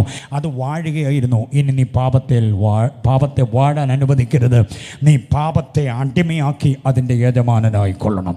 നിൻ്റെ ചൊൽപ്പടിക്ക് പാപത്തെ പിടിച്ച് നിർത്താൻ കഴിയണം. ഈ പാഠം അവർക്ക് കൊടുക്കണം. അതാ സ്നാനാനന്തര ഉപദേശം. ബോധ്യമായവർ കർത്താവിനെ സ്തുതിച്ചാട്ടെ. പാപൻ്റെ സ്നാനപ്പെട്ട ശേഷം ഇന്നും പാപത്തിൽ തന്നെ തുടരുന്നവരുണ്ട്. പാപം സ്നാനപ്പെട്ടു അതിനുശേഷം ഇന്നും നാവ് ശരിയാകാത്തവരുണ്ട്. പറയുന്നതെല്ലാം വഴക്കും വക്കാണത്തിനും വകവയ്ക്കുന്ന നിലവാരത്തിൽ സംസാരിക്കുന്നു. സ്നാനപ്പെട്ടതാ എന്നേ പെട്ടതാ, പക്ഷേ നാക്ക് സ്നാനപ്പെട്ടില്ല. സ്നാനപ്പെടുന്ന ഒരു വ്യക്തി വെള്ളത്തിലോട്ട് പിടിച്ച് മുക്കുമ്പോൾ ഉച്ച മുതൽ ഉള്ളംകാല് വരെ മൊത്തം എന്തോ ഇന്നുണ്ട്, നനയുന്നുണ്ട്. നനയാത്ത ഒരേ ഒരു അവയവമേ ഉള്ളൂ. ഏതാ? ദൈവദാസന്മാർ റീജിയൻ്റെ ഉത്തരവാദിത്തമുള്ളവരും സെക്ഷൻ്റെ ഉത്തരവാദിത്തമുള്ളവരും സെൻറ്ററിൻ്റെ ഉത്തരവാദിത്തമുള്ളവരും കേന്ദ്രതലത്തിൽ അംഗങ്ങളായിരിക്കുന്നവരൊക്കെ ഇന്ന് ഈ വേദിയിലുണ്ട്. അതുകൊണ്ട് ഉപദേശന്മാരോട് ഞാൻ പറയുകയാണ്, ദൈവദാസന്മാരോട് ഞാൻ പറയുക, ഇനി സ്നാനപ്പെടുന്നവരെങ്കിലും വായി തുറന്ന് പിടിച്ച് അങ്ങ് മുക്കണം. ഈ നാക്കും കൂടെ ഒന്ന് സ്നാനപ്പെട്ട് കിട്ടിയാൽ ഒരുമാതിരിപ്പെട്ട പ്രശ്നങ്ങളെല്ലാം മാറും. ഒരു കവിള് വെള്ളം കുടിക്കുമെന്നൊക്കെ ഉള്ള ജാവുമൊന്നുമില്ല, പെട്ടെന്ന് പൊക്കുമല്ലോ നമ്മൾ. സ്നാനപ്പെടുമ്പോൾ നനയാത്ത ഒരവയവം ഏതേ ഉള്ളൂ. പറഞ്ഞു കൂട്ടുന്ന കുഴപ്പങ്ങൾ എന്തൊക്കെയാണെന്നറിയാം. അതാ എൻ്റെ സംഗതി. സ്നാനപ്പെട്ട അനന്തരം വാക്കും ഭാഷണവും ആത്മീകമാകണം. ആൻറ്റിമാർ, മമ്മിമാർ, കുഞ്ഞനുജത്തിമാരറിയാൻ വേണ്ടി, ചേച്ചിമാരറിയാൻ വേണ്ടി ഞാനൊരു വാക്യം തരാം. നിങ്ങൾ മിസ്രൈമിൽ നിന്ന് പുറപ്പെടുമ്പോൾ നിങ്ങളുടെ ദൈവമായ യഹോവ വഴിയിൽ വെച്ച് മിര്യാമിനോട് ചെയ്തത് ഓർത്തുകൊള്ളുവീൻ. കണ്ടിട്ടുണ്ടോ അങ്ങനെ വാക്യം? നിങ്ങളുടെ ദൈവമായ യഹോവ മിര്യാമിനോട് ചെയ്തത് ഓർത്തുകൊള്ളണം. എന്താ മിര്യാമിനോട് ചെയ്തത്? വഴി വെച്ച് അവളെ രോഗിണിയാക്കി. അല്പം കഴിഞ്ഞപ്പോൾ അവളെ കൊന്നുകളഞ്ഞു. കാദേശിലെത്തിയപ്പോൾ മിര്യാമിൻ്റെ കഥ കഴിച്ചു ദൈവം. കനാനിലെത്താൻ സമ്മതിച്ചില്ല. എന്താ കാര്യം? നാക്ക് പിഴച്ചതാ കാര്യം. അനുദരിതത്വം സംസാരിച്ചു മിര്യാം. യഹോവയ്ക്ക് അത് അനിഷ്ടമായി മാറി. അഹരോൻ കനാനിൽ പ്രവേശിച്ചില്ല. അഹരോന്റെ നാക്ക് പിഴച്ചു. ദൈവം തിരികെ വിളിച്ചു ഹോർ പർവ്വതത്തിൽ വെച്ച്.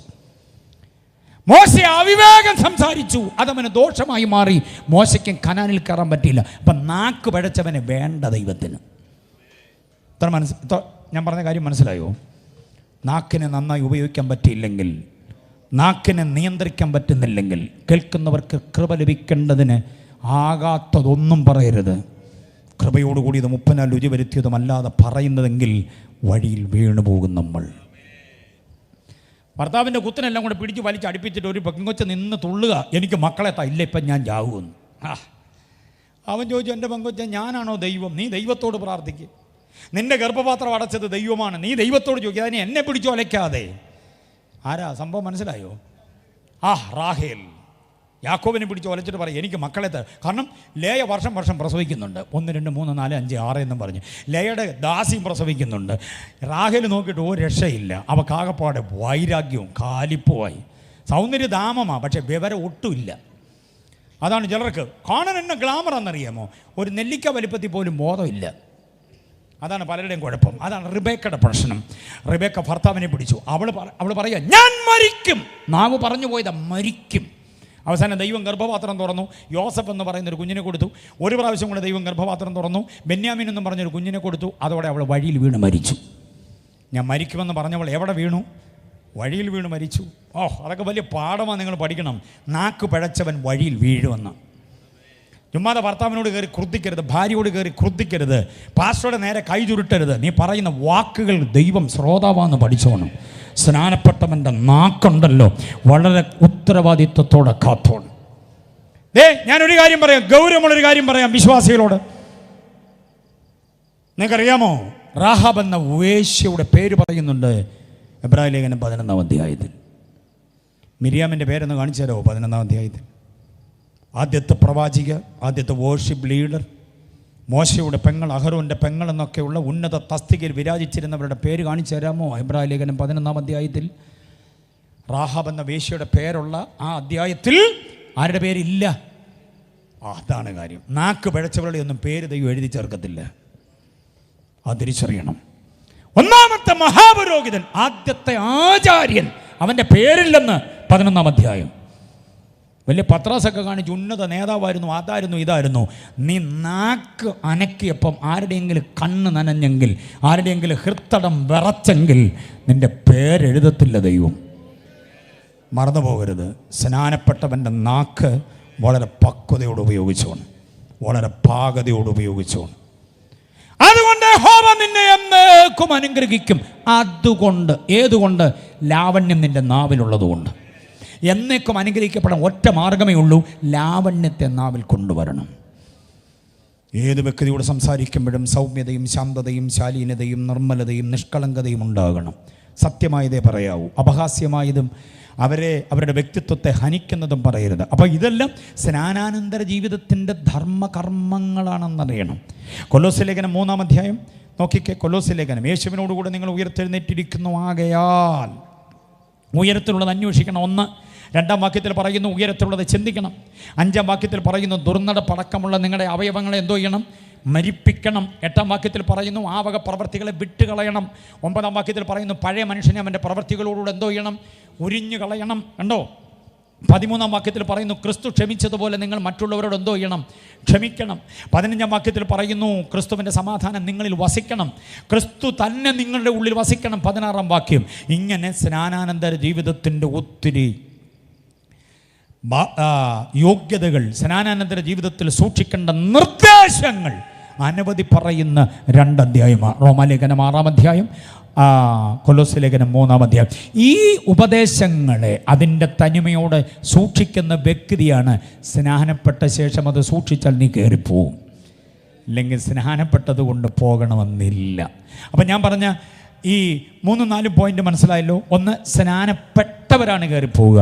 3, സ്നാനപ്പെട്ട ശേഷം സ്നാനാനന്തര ജീവിതത്തിൻ്റെ വ്യവസ്ഥകൾ പാലിച്ചവരെ പോവുകയുള്ളൂ. ബോധ്യമായവർ കർത്താവിനെ സ്തുതിച്ച് കരങ്ങൾ ഉയർത്തി പ്രൈസ് ദ ലോർഡ്. മറന്നു പോകരുത്.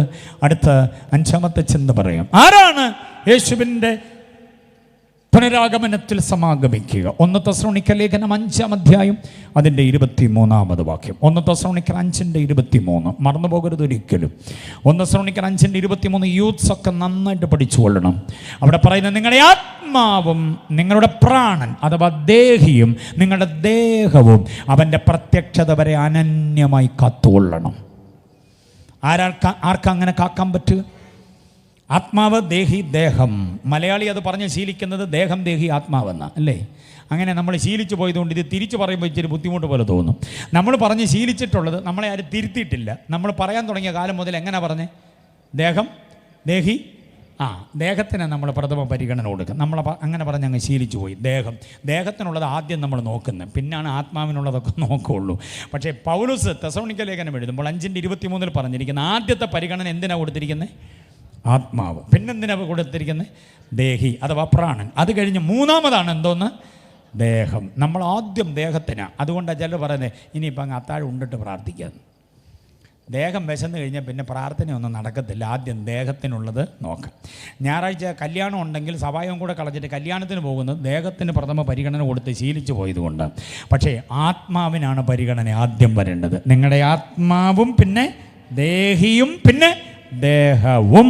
ഇത് 3 മണ്ഡലങ്ങൾ യേശുവിൻ്റെ പുനരാഗമനത്തിൽ എടുത്തുകൊള്ളപ്പെടണമെങ്കിൽ ഈ പാർത്ഥലത്തിൽ ജീവിക്കുന്ന താങ്കൾ ആത്മാവിലും ദേഹിയിലും ദേഹത്തിലും ഒരു ദോഷവുമില്ലാത്തവരാകണം. വിശദീകരണം തരാൻ കേട്ടോണേ. സമയത്തിന് ഞാൻ അവസാനിപ്പിക്കാനുള്ള ധൃതിയിലാണ്. ശ്രദ്ധിച്ചു കേട്ടോണം. ആത്മാവിൽ കന്മഷം പാടില്ല. 2 കൊരിന്ത്യർ ലേഖനം 7-ാം അധ്യായം 1-ാം വാക്യം. നിങ്ങളുടെ ആത്മാവിൽ എന്തോ പാടില്ല? കന്മഷം. കൺമൻഷനല്ല, കന്മഷം. അശുദ്ധി പാടില്ല ആത്മാവിൽ. എന്ന് പറഞ്ഞാൽ ആത്മാവിൽ സൂക്ഷിച്ചു വെച്ചിരിക്കുന്ന പകയും പിണക്കങ്ങൾ ക്രോധങ്ങളൊന്നും പാടില്ല. ആത്മാവിൽ ഒരു കറയും കയറരുത്. ആത്മാവ് ശുദ്ധമാകണം, നിർമ്മലമാകണം. ആത്മാവുമായി ബന്ധപ്പെടുന്ന ദൈവമാണ്, അറിയാമോ? അപ്പോൾ ദൈവത്തിന് ബന്ധപ്പെടാൻ നമ്മുടെ ഉള്ളിൽ തന്നിരിക്കുന്ന ഒരു ഘടകമാണ് ഏത്? ആത്മാവ്. ആ ആത്മാവിനകത്ത് യാതൊരു ദോഷവും ഉണ്ടാകാതെ നിർമ്മലമാകണം, ബന്ധങ്ങളിൽ ശുദ്ധമാകണം. ആത്മാവിലുള്ള ബന്ധമാകണം എല്ലാവരോടും. ഭാര്യയ്ക്ക് ഭർത്താവിനോടും, ഭർത്താവിന് ഭാര്യയോടും, മക്കൾക്ക് മാതാപിതാക്കളോടും, മാതാപിതാക്കൾക്ക് മക്കളോടും ഒക്കെയുള്ള ബന്ധം ആത്മാവിലെ ബന്ധമാകണം. ആത്മാവിൻ്റെ ബന്ധം സമാധാനത്തിൽ കാത്തുകൊള്ളാനാണ്. അപ്പം ആത്മബന്ധം പരിശുദ്ധാത്മാവിനെ കുറിച്ചല്ല പറയുക, നമ്മുടെ അകത്തെ ആത്മാവ് അത് സംശുദ്ധമാകണം. ആത്മാവിൽ ആരെയും ചതിക്കാൻ പാടില്ല. അകത്തെന്തെങ്കിലും വെച്ചുകൊണ്ട് പുറത്ത് വെറുതെ ബാഹ്യപ്രകടനം കാണിക്കരുത്. അത് ആത്മവഞ്ചനയാണ്. അതുകൊണ്ട് ആത്മാവിൽ കന്മഷം പാടില്ല. 2, ദേഹിയിൽ അശുദ്ധ വിചാരങ്ങൾ പാടില്ല. ദേഹിയിൽ അശുദ്ധ വിചാരങ്ങൾ പാടില്ല. 2 കൊരിന്ത്യർ ലേഖനം 10-ാം അധ്യായം 4, 5, 6 വാക്യങ്ങൾ. ദേഹിയിൽ അശുദ്ധ വിചാരങ്ങൾ, ദൈവവചനത്തിന് വിരോധമായി യാതൊരു വിചാരങ്ങളും വരാതെ ഞാൻ അതിനെ എന്തോ ചെയ്യുന്നു, പിടിച്ച് അടക്കുന്നു. വചനത്തിൻ്റെ പരിജ്ഞാനത്തിനു വിരോധമായി പൊങ്ങുന്ന വിചാരങ്ങളെ അടക്കണം. അങ്ങനെ അടക്കി ആ ദേഹിയെ സംശുദ്ധമായി കാത്തുകൊള്ളാൻ കഴിയണം. ചിലരെ സംബന്ധിച്ചുള്ള കുഴപ്പം എന്താണെന്നറിയാമോ? അവരിങ്ങനെ പ്രസംഗമൊക്കെ കേട്ടുകൊണ്ടിരിക്കും, അവസരമല്ലാതെ ഒത്തു കിട്ടുമ്പോൾ വേറെ പലതും ഇങ്ങനെ ചിന്തിച്ചുകൊണ്ടേയിരിക്കും. ചിന്താമണ്ഡലമായി ദേഹി എന്ന് പറയുന്നത്, ആ ചിന്താമണ്ഡലത്തിനകത്ത് തിന്മ വരരുത്, പ്രതികാര ചിന്ത വരരുത്, നിയമവിരുദ്ധ ലൈംഗികതയുടെ വിചാരങ്ങൾ തിരത്തള്ളാൻ പാടില്ല. കാണുന്ന ചിത്രങ്ങളും നിങ്ങൾക്ക് ലഭിക്കപ്പെടുന്ന വാട്സപ്പിലെ ഏതെങ്കിലും മെസ്സേജുകളോ ചിത്രങ്ങളോ അല്ലെങ്കിൽ നിങ്ങൾ ചാറ്റ് ചെയ്യുമ്പോൾ ഉണ്ടാകുന്ന ഒരു പ്രത്യേകമായ ഒരു ഉദ്ദീപനമോ, ഇതൊന്നും നിയമവിരുദ്ധ ലൈംഗികതയിലേക്ക് നിങ്ങളെ നയിക്കാൻ പാടില്ല. മനസ്സിലാകുന്നുണ്ടോ? അത് ദേഹിയെ മലീമസമാക്കി കളയും. അപ്പം ദേഹിയിൽ അശുദ്ധ വിചാരം, ആത്മാവിൽ കന്മഷം പാടില്ല, ദേഹിയിൽ അശുദ്ധ വിചാരങ്ങൾ പാടില്ല, ദേഹത്തിൽ അന്ധകാരം പാടില്ല. സ്തോത്രം. ലൂക്കോസ് 11:36 നിങ്ങളുടെ ശരീരത്തിൽ അന്ധകാരത്തിൻ്റെ അംശം ഒട്ടുമില്ലാതെ, എന്ന വാക്യമാണെന്നറിയാമോ? നിങ്ങളുടെ ദേഹത്തിൽ അന്ധകാരത്തിൻ്റെ അംശം ഒട്ടുമില്ലാതിരിക്കണം. ദേഹത്തിൽ അന്ധകാരം എന്ന് പറഞ്ഞാൽ സാത്താന്യ നിയോഗം. അന്ധകാരം സമം സാത്താൻ എന്ന് തന്നെയാണ്. ലൂക്കോസ് 11:36 വായിച്ചു നോക്കണം. ദേഹത്തിൽ അന്ധകാരത്തിൻ്റെ അംശം ഒട്ടുമില്ലാതെ. ചിലരുടെ ശരീരത്തിൽ ഇരുട്ടങ്ങനെ നിറഞ്ഞു നിൽക്കും. മനസ്സിലായോ? ആ ഇരുട്ടൊട്ടുമില്ലാതെ പൂർണ്ണമായി വെളിച്ചമായി കാക്കാൻ കഴിയണം. ആ ഒട്ടുമെന്ന പദത്തിൻ്റെ പ്രസക്തി ഞാൻ മനസ്സിലാക്കി തരാം. 1 യോഹന്നാന്റെ ലേഖനം 1:5 നോക്കിക്കേ. 1 യോഹന്നാൻ 1:5 പറയുന്നത്, ദൈവം വെളിച്ചമാകുന്നു, അവനിൽ, ബാക്കി പറ, ഇരുട്ടൊട്ടുമില്ല. കണ്ടോ? നമ്മുടെ ദൈവം വെളിച്ചമാണ്. ആ വെളിച്ചത്തിൽ എന്തോ ഇല്ല, ഇരുട്ടൊട്ടുമില്ല. അതുകൊണ്ട് തന്നെ പറയുക, നിങ്ങളുടെ ശരീരത്തിൽ ഇരുട്ടൊട്ടുമില്ലാതിരിക്കണം. കാരണം നീ സേവിക്കുന്ന ദൈവം വെളിച്ചമായ ദൈവമാണ്. മനസ്സിലായോ? ഇത്രയും വെളിച്ചം സംഘാടകർ ഇവിടെ ക്രമീകരിച്ചിട്ടുണ്ട്. പക്ഷേ നിങ്ങൾ നോക്കിക്കേ, അവിടെ ഇവിടെ എല്ലാം ഇവിടെ വെച്ചിരിക്കുന്ന സാധനങ്ങളുടെ നിൽക്കുന്ന വ്യക്തിയുടെയൊക്കെ നിഴലാട്ടമുണ്ട് ഇവിടെ. മനസ്സിലാകുന്നുണ്ടോ? നമ്മുടെ നിഴൽ എവിടെയെങ്കിലുമൊക്കെ ഉണ്ടാവും. ഇവിടെ എടുത്തു വെച്ചിരിക്കുന്ന സാധനത്തിൻ്റെ നിഴൽ അതിൻ്റെ ചുവട്ടിൽ തന്നെ ഉണ്ടാവും. നമ്മൾ ഉണ്ടാക്കുന്ന പ്രകാശ പ്രളയത്തിലും നിഴൽ ഉണ്ട് എന്നുള്ളത് അറിയണം. ലക്ഷോപലക്ഷം വാട്ട്സ് കത്തിച്ചാണ് ഈ വേൾഡ് മാച്ച് നടക്കുമ്പോൾ, അത് ക്രിക്കറ്റോ ഫുട്ബോളോ ആകട്ടെ, നടക്കുന്ന പറഞ്ഞാൽ ഗ്രൗണ്ടിൽ നിഴൽ വരാതിരിക്കാൻ വേണ്ടി വെളിച്ചം എവിടെ നിന്നൊക്കെയാണെന്നറിയാമോ? പക്ഷേ ടി വിയുടെ ഡിസ്പ്ലേയിൽ സൂക്ഷിച്ച് നോക്കിയാൽ അറിയാം, അടിച്ചു വിട്ട പന്ത് ഉരുണ്ട് വരുമ്പോൾ അതിൻ്റെ കൂട്ടത്തിൽ അതിൻ്റെ നിഴലും കൂടെ വരുന്നുണ്ട്. മനസ്സിലായോ? ആ പ്രകാശം എല്ലായിടത്തും ഉള്ളത് കൊണ്ടാണ് ചെറിയതായിട്ടുള്ള നിഴൽ.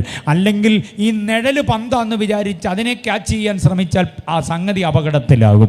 ബാറ്റ് ചെയ്യുന്നവൻ നിഴലിനെ ബാറ്റ് ചെയ്താൽ കുഴപ്പമാകും. അതുകൊണ്ട് നിഴലില്ലാതിരിക്കേണ്ടതിനാണ് ആ പ്രകാശപ്രളയം. അപ്പം എത്ര പ്രകാശം കൊടുത്താലും നമ്മൾ ഉണ്ടാക്കുന്ന പ്രകാശത്തിൽ എവിടെയെങ്കിലും നിഴലുണ്ടാകും. മനുഷ്യന് വഴി പോകുന്നവന് വെട്ടം കാണാൻ വേണ്ടി തല ഉയർത്തി നിൽക്കുന്ന വിളക്കുമരങ്ങളെ കണ്ടിട്ടുണ്ടോ? വിളക്കുമരം ഉയർത്തിപ്പിടിച്ചിരിക്കുന്ന വെട്ടത്തിലൂടെ നമ്മൾ വഴിയിലൂടെ നടന്നു പോവുക. പക്ഷേ ശ്രദ്ധിച്ചു നോക്കിയാൽ അറിയാം, ആ വിളക്കുമരത്തിൻ്റെ ഒരു നീളം നിഴൽ റോഡിൽ കിടക്കുന്നത് കണ്ടിട്ടുണ്ടോ? ആ വിളക്കുമരത്തിൻ്റെ ഒരു നിഴൽ അവിടെ ഉണ്ടാകും. കത്തിച്ചു വെച്ച മെഴുകുതിരിയുടെ ചുവട്ടിൽ ഇരുട്ടുണ്ട്, അറിയാമോ? കത്തിച്ചു വെച്ച വിളക്കിൻ്റെ അടിയിൽ ഇരുട്ട് ഉണ്ട്, നിഴലാട്ടം നടത്തുന്നുണ്ട്. നിഴലില്ലാത്ത, ഇരുട്ടില്ലാത്ത ഒറ്റ വെളിച്ചമേ ഉള്ളൂ, അത് നമ്മുടെ ദൈവമാണ്. നിഴലില്ല, ഇരുട്ടൊട്ടുമില്ല. ആ ദൈവത്തെ സേവിക്കുന്ന നമ്മുടെ ശരീരത്തിൽ ഇരുട്ടുണ്ടാകാൻ പാടില്ലെന്ന്, യാതൊരു നിഗൂഢതകളും പാടില്ല. നിന്റെ അമ്മ അറിയാത്ത ഒരിടപാട്, നിന്നെ ചുമന്ന ഉദരഫലം, നിന്നെ ചുമന്ന ഉദരമുള്ള അമ്മയുണ്ടല്ലോ, നിന്നെ അധ്വാനിച്ച് വളർത്തി വലുതാക്കി ഇത്തരം വണ്ണത്തിലും പൊണ്ണത്തിലുമാക്കിയ നിന്റെ അപ്പനറിയാത്ത ഒരു ഇരുട്ടും നിന്റെ ശരീരത്തിൽ ഉണ്ടാകരുത്. നിന്റെ ജീവിത പങ്കാളി അറിയാത്ത ഒരു നിഗൂഢതകളും ഉണ്ടാകരുത്. സുഖത്തിലും ദുഃഖത്തിലും സമ്പത്തിലും ദാരിദ്ര്യത്തിലും ആരോഗ്യത്തിലും അനാരോഗ്യത്തിലും അങ്ങേ മാത്രം സ്നേഹിച്ച്, നിന്നെ മാത്രം സ്നേഹിച്ച്, അങ്ങോട്ടും ഇങ്ങോട്ടും ഇത് പറഞ്ഞ് ഒരുമിച്ച് ജീവിതത്തിലേക്ക് കൂടിയിട്ട് അവളറിയാതെ അവനറിയാതെ എന്തെങ്കിലും അകതാരിൽ സൂക്ഷിച്ചു വെച്ചാൽ അതിനെയാണ് ഇരുട്ടെന്ന് പറയുന്നത്. ആ ശരീരം കാഹളനാളിൽ പൊങ്ങി വരത്തില്ല. എത്ര പേർക്ക് ഞാൻ പറയുന്നത് മനസ്സിലാകുന്നുണ്ട്? സുതാര്യതയുടെ, സുസ്ഥിരതയുടെ, സുദൃഢതയുടെ, സംശുദ്ധതയുടെ ശരീരമാണോ എങ്കിൽ കർത്താവിൻ്റെ കാഹളനാളിൽ ഉയർത്തു വരും. 3 മണ്ഡലങ്ങളും ഒരേപോലെ. ഏതാ 3 മണ്ഡലങ്ങൾ? 1 ആത്മാവ്, 2 ദേഹി, 3 ദേഹം. ഈ 3 മണ്ഡലങ്ങളും ഒരേപോലെ ക്രിസ്തു കേന്ദ്രീകൃതമായി സംശുദ്ധമായി സൂക്ഷിച്ചാൽ അവൻ്റെ വരവിങ്കലെടുത്തു കൊള്ളപ്പെടാം. ബോധ്യമായവർ കർത്താവിനെ സ്തുതിച്ചാട്ടെ. ഒരെണ്ണം കൂടെ പറഞ്ഞ് ഞാൻ നിർത്താം. ഒരെണ്ണം കൂടെ, ഒന്നും കൂടെ അല്ല, ഒത്തിരി ഉണ്ട്. പക്ഷേ 9:30 എന്നെൻ്റെ ചെവി പറഞ്ഞായിരുന്നു. അതുകൊണ്ട് ഞാൻ ആ സമയത്ത് കൊണ്ട് നിർത്താൻ ആഗ്രഹിക്കുകയാണ്. ഒരെണ്ണം കൂടെ പറയുമ്പം അതിന് പറ്റില്ല, 9:30 നിർത്താൻ പറ്റില്ല. എങ്കിലും ഞാനതിനെ ഓർപ്പിച്ചുണർത്താം. റോമർ 8:11 വാക്യം. റോമർ 8:11. യേശുവിനെ മരിച്ചവരുടെ ഇടയിൽ നിന്ന് ഉയർപ്പിച്ച ആത്മാവ് നിങ്ങളിൽ വസിക്കുന്നെങ്കിൽ നിങ്ങളുടെ മർത്യ ശരീരത്തെ ആ ആത്മാവിനെ കൊണ്ട് ഉയർപ്പിക്കും. കണ്ടോ, റോമർ 8:11 മറക്കരുത്. ആത്മാവ് വസിക്കുന്നുണ്ടോ ശരീരത്തിൽ? ഉറപ്പാണോ? ആത്മാവ്, ഏതാത്മാവ്? യേശുവിനെ മരിച്ചവരുടെ ഇടയിൽ നിന്ന് എഴുന്നേൽപ്പിച്ച ആത്മാവ് വസിക്കുന്നുണ്ടെന്ന് ഉറപ്പ് എത്ര പേർക്കുണ്ട്? ആ ആത്മാവ് അകത്തുണ്ടെങ്കിൽ അന്യഭാഷ പറയിക്കാൻ വേണ്ടി മാത്രമല്ല ആത്മാവിനെ അകത്ത് തന്നിരിക്കുന്നത്, പിന്നെ മരണാനന്തരം നിങ്ങളെ ഉയർപ്പിക്കാനാണ് ആത്മാവിനെ അകത്ത് ഇപ്പോൾ തന്നിരിക്കുന്നത്. ആ ആത്മാവ് ചോർന്നു പോകാതെ, ആത്മാവ് പണയപ്പെട്ടു പോകാതെ, ആത്മാവ് നമുക്ക് കൈമോശം വരാതെ അകത്ത് തന്നെ സൂക്ഷിക്കാൻ നമുക്ക് കഴിഞ്ഞാൽ യേശുവിൻ്റെ കാഹളനാളിൽ യേശുവിനെ ഉയർപ്പിച്ച അതേ ആത്മാവ് നമ്മളെ ഉയർപ്പിക്കാനിടയാകും. വിശ്വസിക്കുന്നവർക്കായി ദൈവത്തെ സ്തുതിക്കുകയാണ്. ആത്മാവിനെ നമ്മിൽ പകർന്നു വച്ചിരിക്കുന്നു. നമ്മുടെ ശരീരത്തിൻ്റെ പ്രത്യേകത മനസ്സിലായോ? കറുത്തിരുന്നാൽ എന്നെ, വെളുത്തിരുന്നാൽ എന്നെ, ശരീരത്തിൻ്റെ പ്രത്യേകത മനസ്സിലായോ? ഇതിനകത്ത് എന്തിനെ തന്നിട്ടുണ്ട്? ആത്മാവിനെ തന്നിട്ടുണ്ടെന്ന്. പരിശുദ്ധാത്മാവിനെ തന്നിട്ടുണ്ട്. ആ ആത്മാവിനെ കൊണ്ടാണ് നമ്മുടെ മർദ്ദ ശരീരത്തെ ഉയർപ്പിക്കുന്നത്. എത്ര മഹത്വരമാണ്! നമുക്ക് കിട്ടിയിരിക്കുന്ന ഏറ്റവും വലിയൊരു ഓഫർ എന്താണെന്നറിയാമോ? അത് ക്രിസ്തുവിലും വ്യാപരിച്ച് അവനെ മരിച്ചവരുടെ ഇടയിൽ നിന്ന് എന്തോ ഇതെന്ന് ഉയർപ്പിച്ചു. ആ ആത്മാവിനെ ദൈവം നമുക്ക് തന്നിരിക്കുന്നു നമ്മുടെ ശരീരത്തിൽ. നമ്മുടെ സാധാരണക്കാരല്ലെന്ന് നീ പേടിച്ച് പറച്ചൊന്നും ജീവിക്കേണ്ട കാര്യമില്ല. യേശുവിനെ ഉയർപ്പിച്ച ആത്മാവ് നിൻ്റെ ഉള്ളിൽ വസിക്കുന്നുണ്ടെങ്കിൽ ആ ആത്മാവാണ് നമ്മുടെ അകത്ത് വ്യാപരിക്കുന്നതെങ്കിൽ എന്തിനെയാണ് പേടിക്കേണ്ടത്? ആരെയാണ് പേടിക്കേണ്ടത്? ഏത് ശക്തിയാണ് പേടിക്കേണ്ടത്? യേശുവിനെ മുമ്പേ കർത്താവിനദാസൻ പറഞ്ഞു കേട്ടായിരുന്നു. വളരെ അനുഗ്രഹീതമായി 3 ചിന്തകൾ പറഞ്ഞു കേട്ടു. ഒന്ന്, ഉരുട്ടിവെച്ച വലിയ കല്ല്, 8 ടൺ ഭാരമുള്ള കല്ലെന്നാണ് ജോസിഫസ് അതിനെക്കുറിച്ച് പറഞ്ഞിരിക്കുന്നതെന്ന് എവിടെയോ വായിച്ചത് ഞാൻ ഓർക്കുന്നു. 8 ടൺ ഭാരമുള്ളൊരു കല്ല്, അതിൻ്റെ മീതെ റോമ ഗവൺമെൻറ്റിൻ്റെ ഒരു മുദ്രയുണ്ട്. മാത്രമല്ല, നെഞ്ചു വിരിച്ച് നിൽക്കുന്ന ആയുധധാരികളായ പടയാളികളുണ്ട്. ഷിഫ്റ്റ് അടിസ്ഥാനത്തിൽ അവരെ നിർത്തിയിരിക്കുക, വമ്പൻ ശമ്പളം കൊടുത്ത്. ഈ 3 കടമ്പകൾ കടന്നു വേണം അകത്തു നിന്ന് യേശുവിന് പുറത്തു വരാൻ. പക്ഷെ അങ്ങനെ ഇന്ദ്രജാലമൊന്നും കാണിക്കേണ്ട കാര്യമില്ല. യേശുവിന് അകത്ത് കൊണ്ടുവച്ച റൂമാല് കൊണ്ട്, ശീല കൊണ്ട് പൊതിഞ്ഞു വെച്ച യേശുവിൻ്റെ ശരീരത്തിലേക്ക് വ്യാപരിച്ച ഒരു ശക്തി ഉണ്ടല്ലോ. അത് വ്യാപരിച്ച് കഴിഞ്ഞപ്പോൾ കല്ലുരുണ്ട് മാറി. ഈ റോമ ഗവൺമെൻറ്റിൻ്റെ അതിൻ്റെ സാമ്രാജ്യത്തിൻ്റെ മുദ്രയുള്ളതായിരിക്കുന്ന ആ ഇടപാട് മാറിക്കിട്ടി. അവിടെ കാവൽ നിന്നിരുന്ന പടയാളികൾ സ്തബ്ധരായി നിലത്ത് വീണുപോയി. എൻ്റെ യേശു പുറത്തു വരാനിടയായി. അതേപോലെ പ്രതിലോമ ശക്തികളെ അതിജീവിക്കാൻ കഴിയുന്ന ഒരു ശക്തിയാണ് പുനരുദ്ധാന ശക്തി. അത് ദൈവം നമ്മുടെ അകത്ത് തന്നിരിക്കുകയാണെന്ന്. നമ്മുടെ ശരീരത്തിൽ, നമ്മുടെ കർച്ചീപ്പിലല്ല, സ്ഥാപന ജംഗമ വസ്തുക്കളിലല്ല, ആ ശക്തിയെ നമ്മുടെ ഉള്ളിൽ തന്നിരിക്കുന്നു. അതുകൊണ്ട് നിന്റെ ഉള്ളത്തെ വിശുദ്ധമായി കാത്താൽ യേശുവിനെ ഉയർപ്പിച്ചതുപോലെ ആത്മാവ് നമ്മുടെ മർത്യ ശരീരങ്ങളെ ഉയർപ്പിക്കും. യേശുവിൻ്റെ വരവെങ്കിൽ ഉയർത്തുകൊള്ളാൻ ഈ ആത്മാവുണ്ടെങ്കിലേ പറ്റും. ശരീരത്തെ വിശുദ്ധമായി കാക്കാൻ വേണ്ടി ഒരു ഉപദേശം കൂടിയാണത്. എല്ലാ ശരീരത്തിലും ഇതിനെ പകരുമെന്ന് ഉറപ്പുണ്ടോ നിങ്ങൾക്ക്? എല്ലാ ശരീരത്തിലും ഒന്നും പകരില്ല. എല്ലാ ശരീരത്തിലും എല്ലാം പകരില്ല. ആത്മാവിനെ പകരത്തില്ല. വെളിച്ചെണ്ണ വാങ്ങിക്കാൻ ഒരു പാത്രമുണ്ട്, മണ്ണെണ്ണ വാങ്ങിക്കാൻ വേറൊരു കന്നാസുണ്ട് അല്ലേ? പെട്രോൾ വാങ്ങിക്കുന്നതിനകത്തല്ല വെളിച്ചെണ്ണ വാങ്ങിക്കുന്നത്, ആണോ? അല്ലല്ല. കാടിവെള്ളം ഒഴിച്ച് വെക്കുന്നതിനകത്തല്ല കുടിവെള്ളം ഒഴിച്ച് വയ്ക്കുന്നത്. ഓരോന്നിനും ഓരോ പാത്രമാണ്. മോളെ, ആ പാത്രം ഇങ്ങോട്ടുകൊണ്ട് വന്നേ. എന്തിനാ മമ്മി എന്നൊരു ചോദ്യം ചോദിക്കും വിവരമുള്ള കൊച്ച്. എന്തിനാ മമ്മി? ഈ കാടിവെള്ളം ഒഴിച്ച് വെക്കാനാണ്. അപ്പോൾ അതിനനുസരിച്ചൊരു പാത്രം എടുത്തുകൊണ്ട് എല്ലോ ഉള്ളൂ. മോളെ, ഈ കുടിവെള്ളം ഒഴിച്ച് വെക്കാൻ ഒരു പാത്രം എടുത്തുകൊണ്ട് വന്നേന്ന് പറഞ്ഞാൽ അതിന് പറ്റിയൊരു പാത്രമാണ് എടുത്തുകൊണ്ട് ചെല്ലുന്നത്. എന്ത് പകരുന്നുവോ അതിനനുസരിച്ച് ആ പാത്രം ദൈവത്തിന് പകരണം. എന്തോ പകരണം? അടിച്ചു വാരിയ വേസ്റ്റ് പകരാനല്ല, എന്തെങ്കിലും അപ്രയോജനമായത് വാരി വയ്ക്കാനല്ല. പിന്നെ പുനരുദ്ധാനത്തിൻ്റെ ശക്തിയെ പകരാൻ ദൈവത്തിന് പാത്രം വേണം. ഈ കൺവെൻഷൻ പന്തൽ ദൈവം ആ പാത്രങ്ങളെ തിരയുന്നുണ്ട്.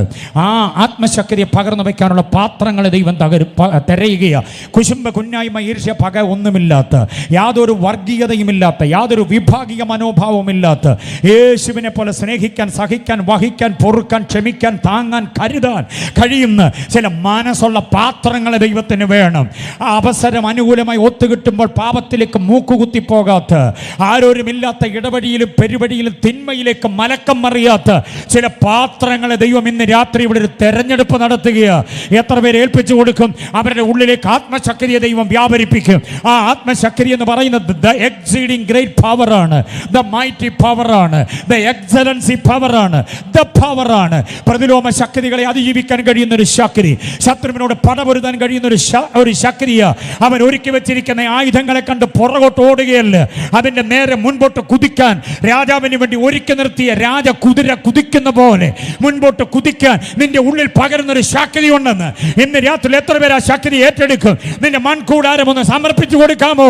ആ ശക്തിയെ ദൈവം ഈ ശരീരത്തിലേക്ക് പകർന്നാൽ ആ ആത്മ നിറവ് കൊണ്ട്, അതിന്റെ ആ നിറവ് കൊണ്ട്, അതിന്റെ വല്ലഭത്വം കൊണ്ട്, അതിന്റെ ശക്തിയുടെ സവിശേഷത കൊണ്ട് നീ ആളുമാറിയവനായി മാറും. ഇന്ന് രാത്രി വചനം കേട്ട് ആ ശക്തി വേണമെന്ന് ആഗ്രഹിക്കുന്നവർ തങ്ങളെ തന്നെ ഒന്ന് ഏൽപ്പിച്ചു കൊടുത്ത് ശക്തമായി അല്പസമയം ഒന്ന് ആരാധിക്കുക.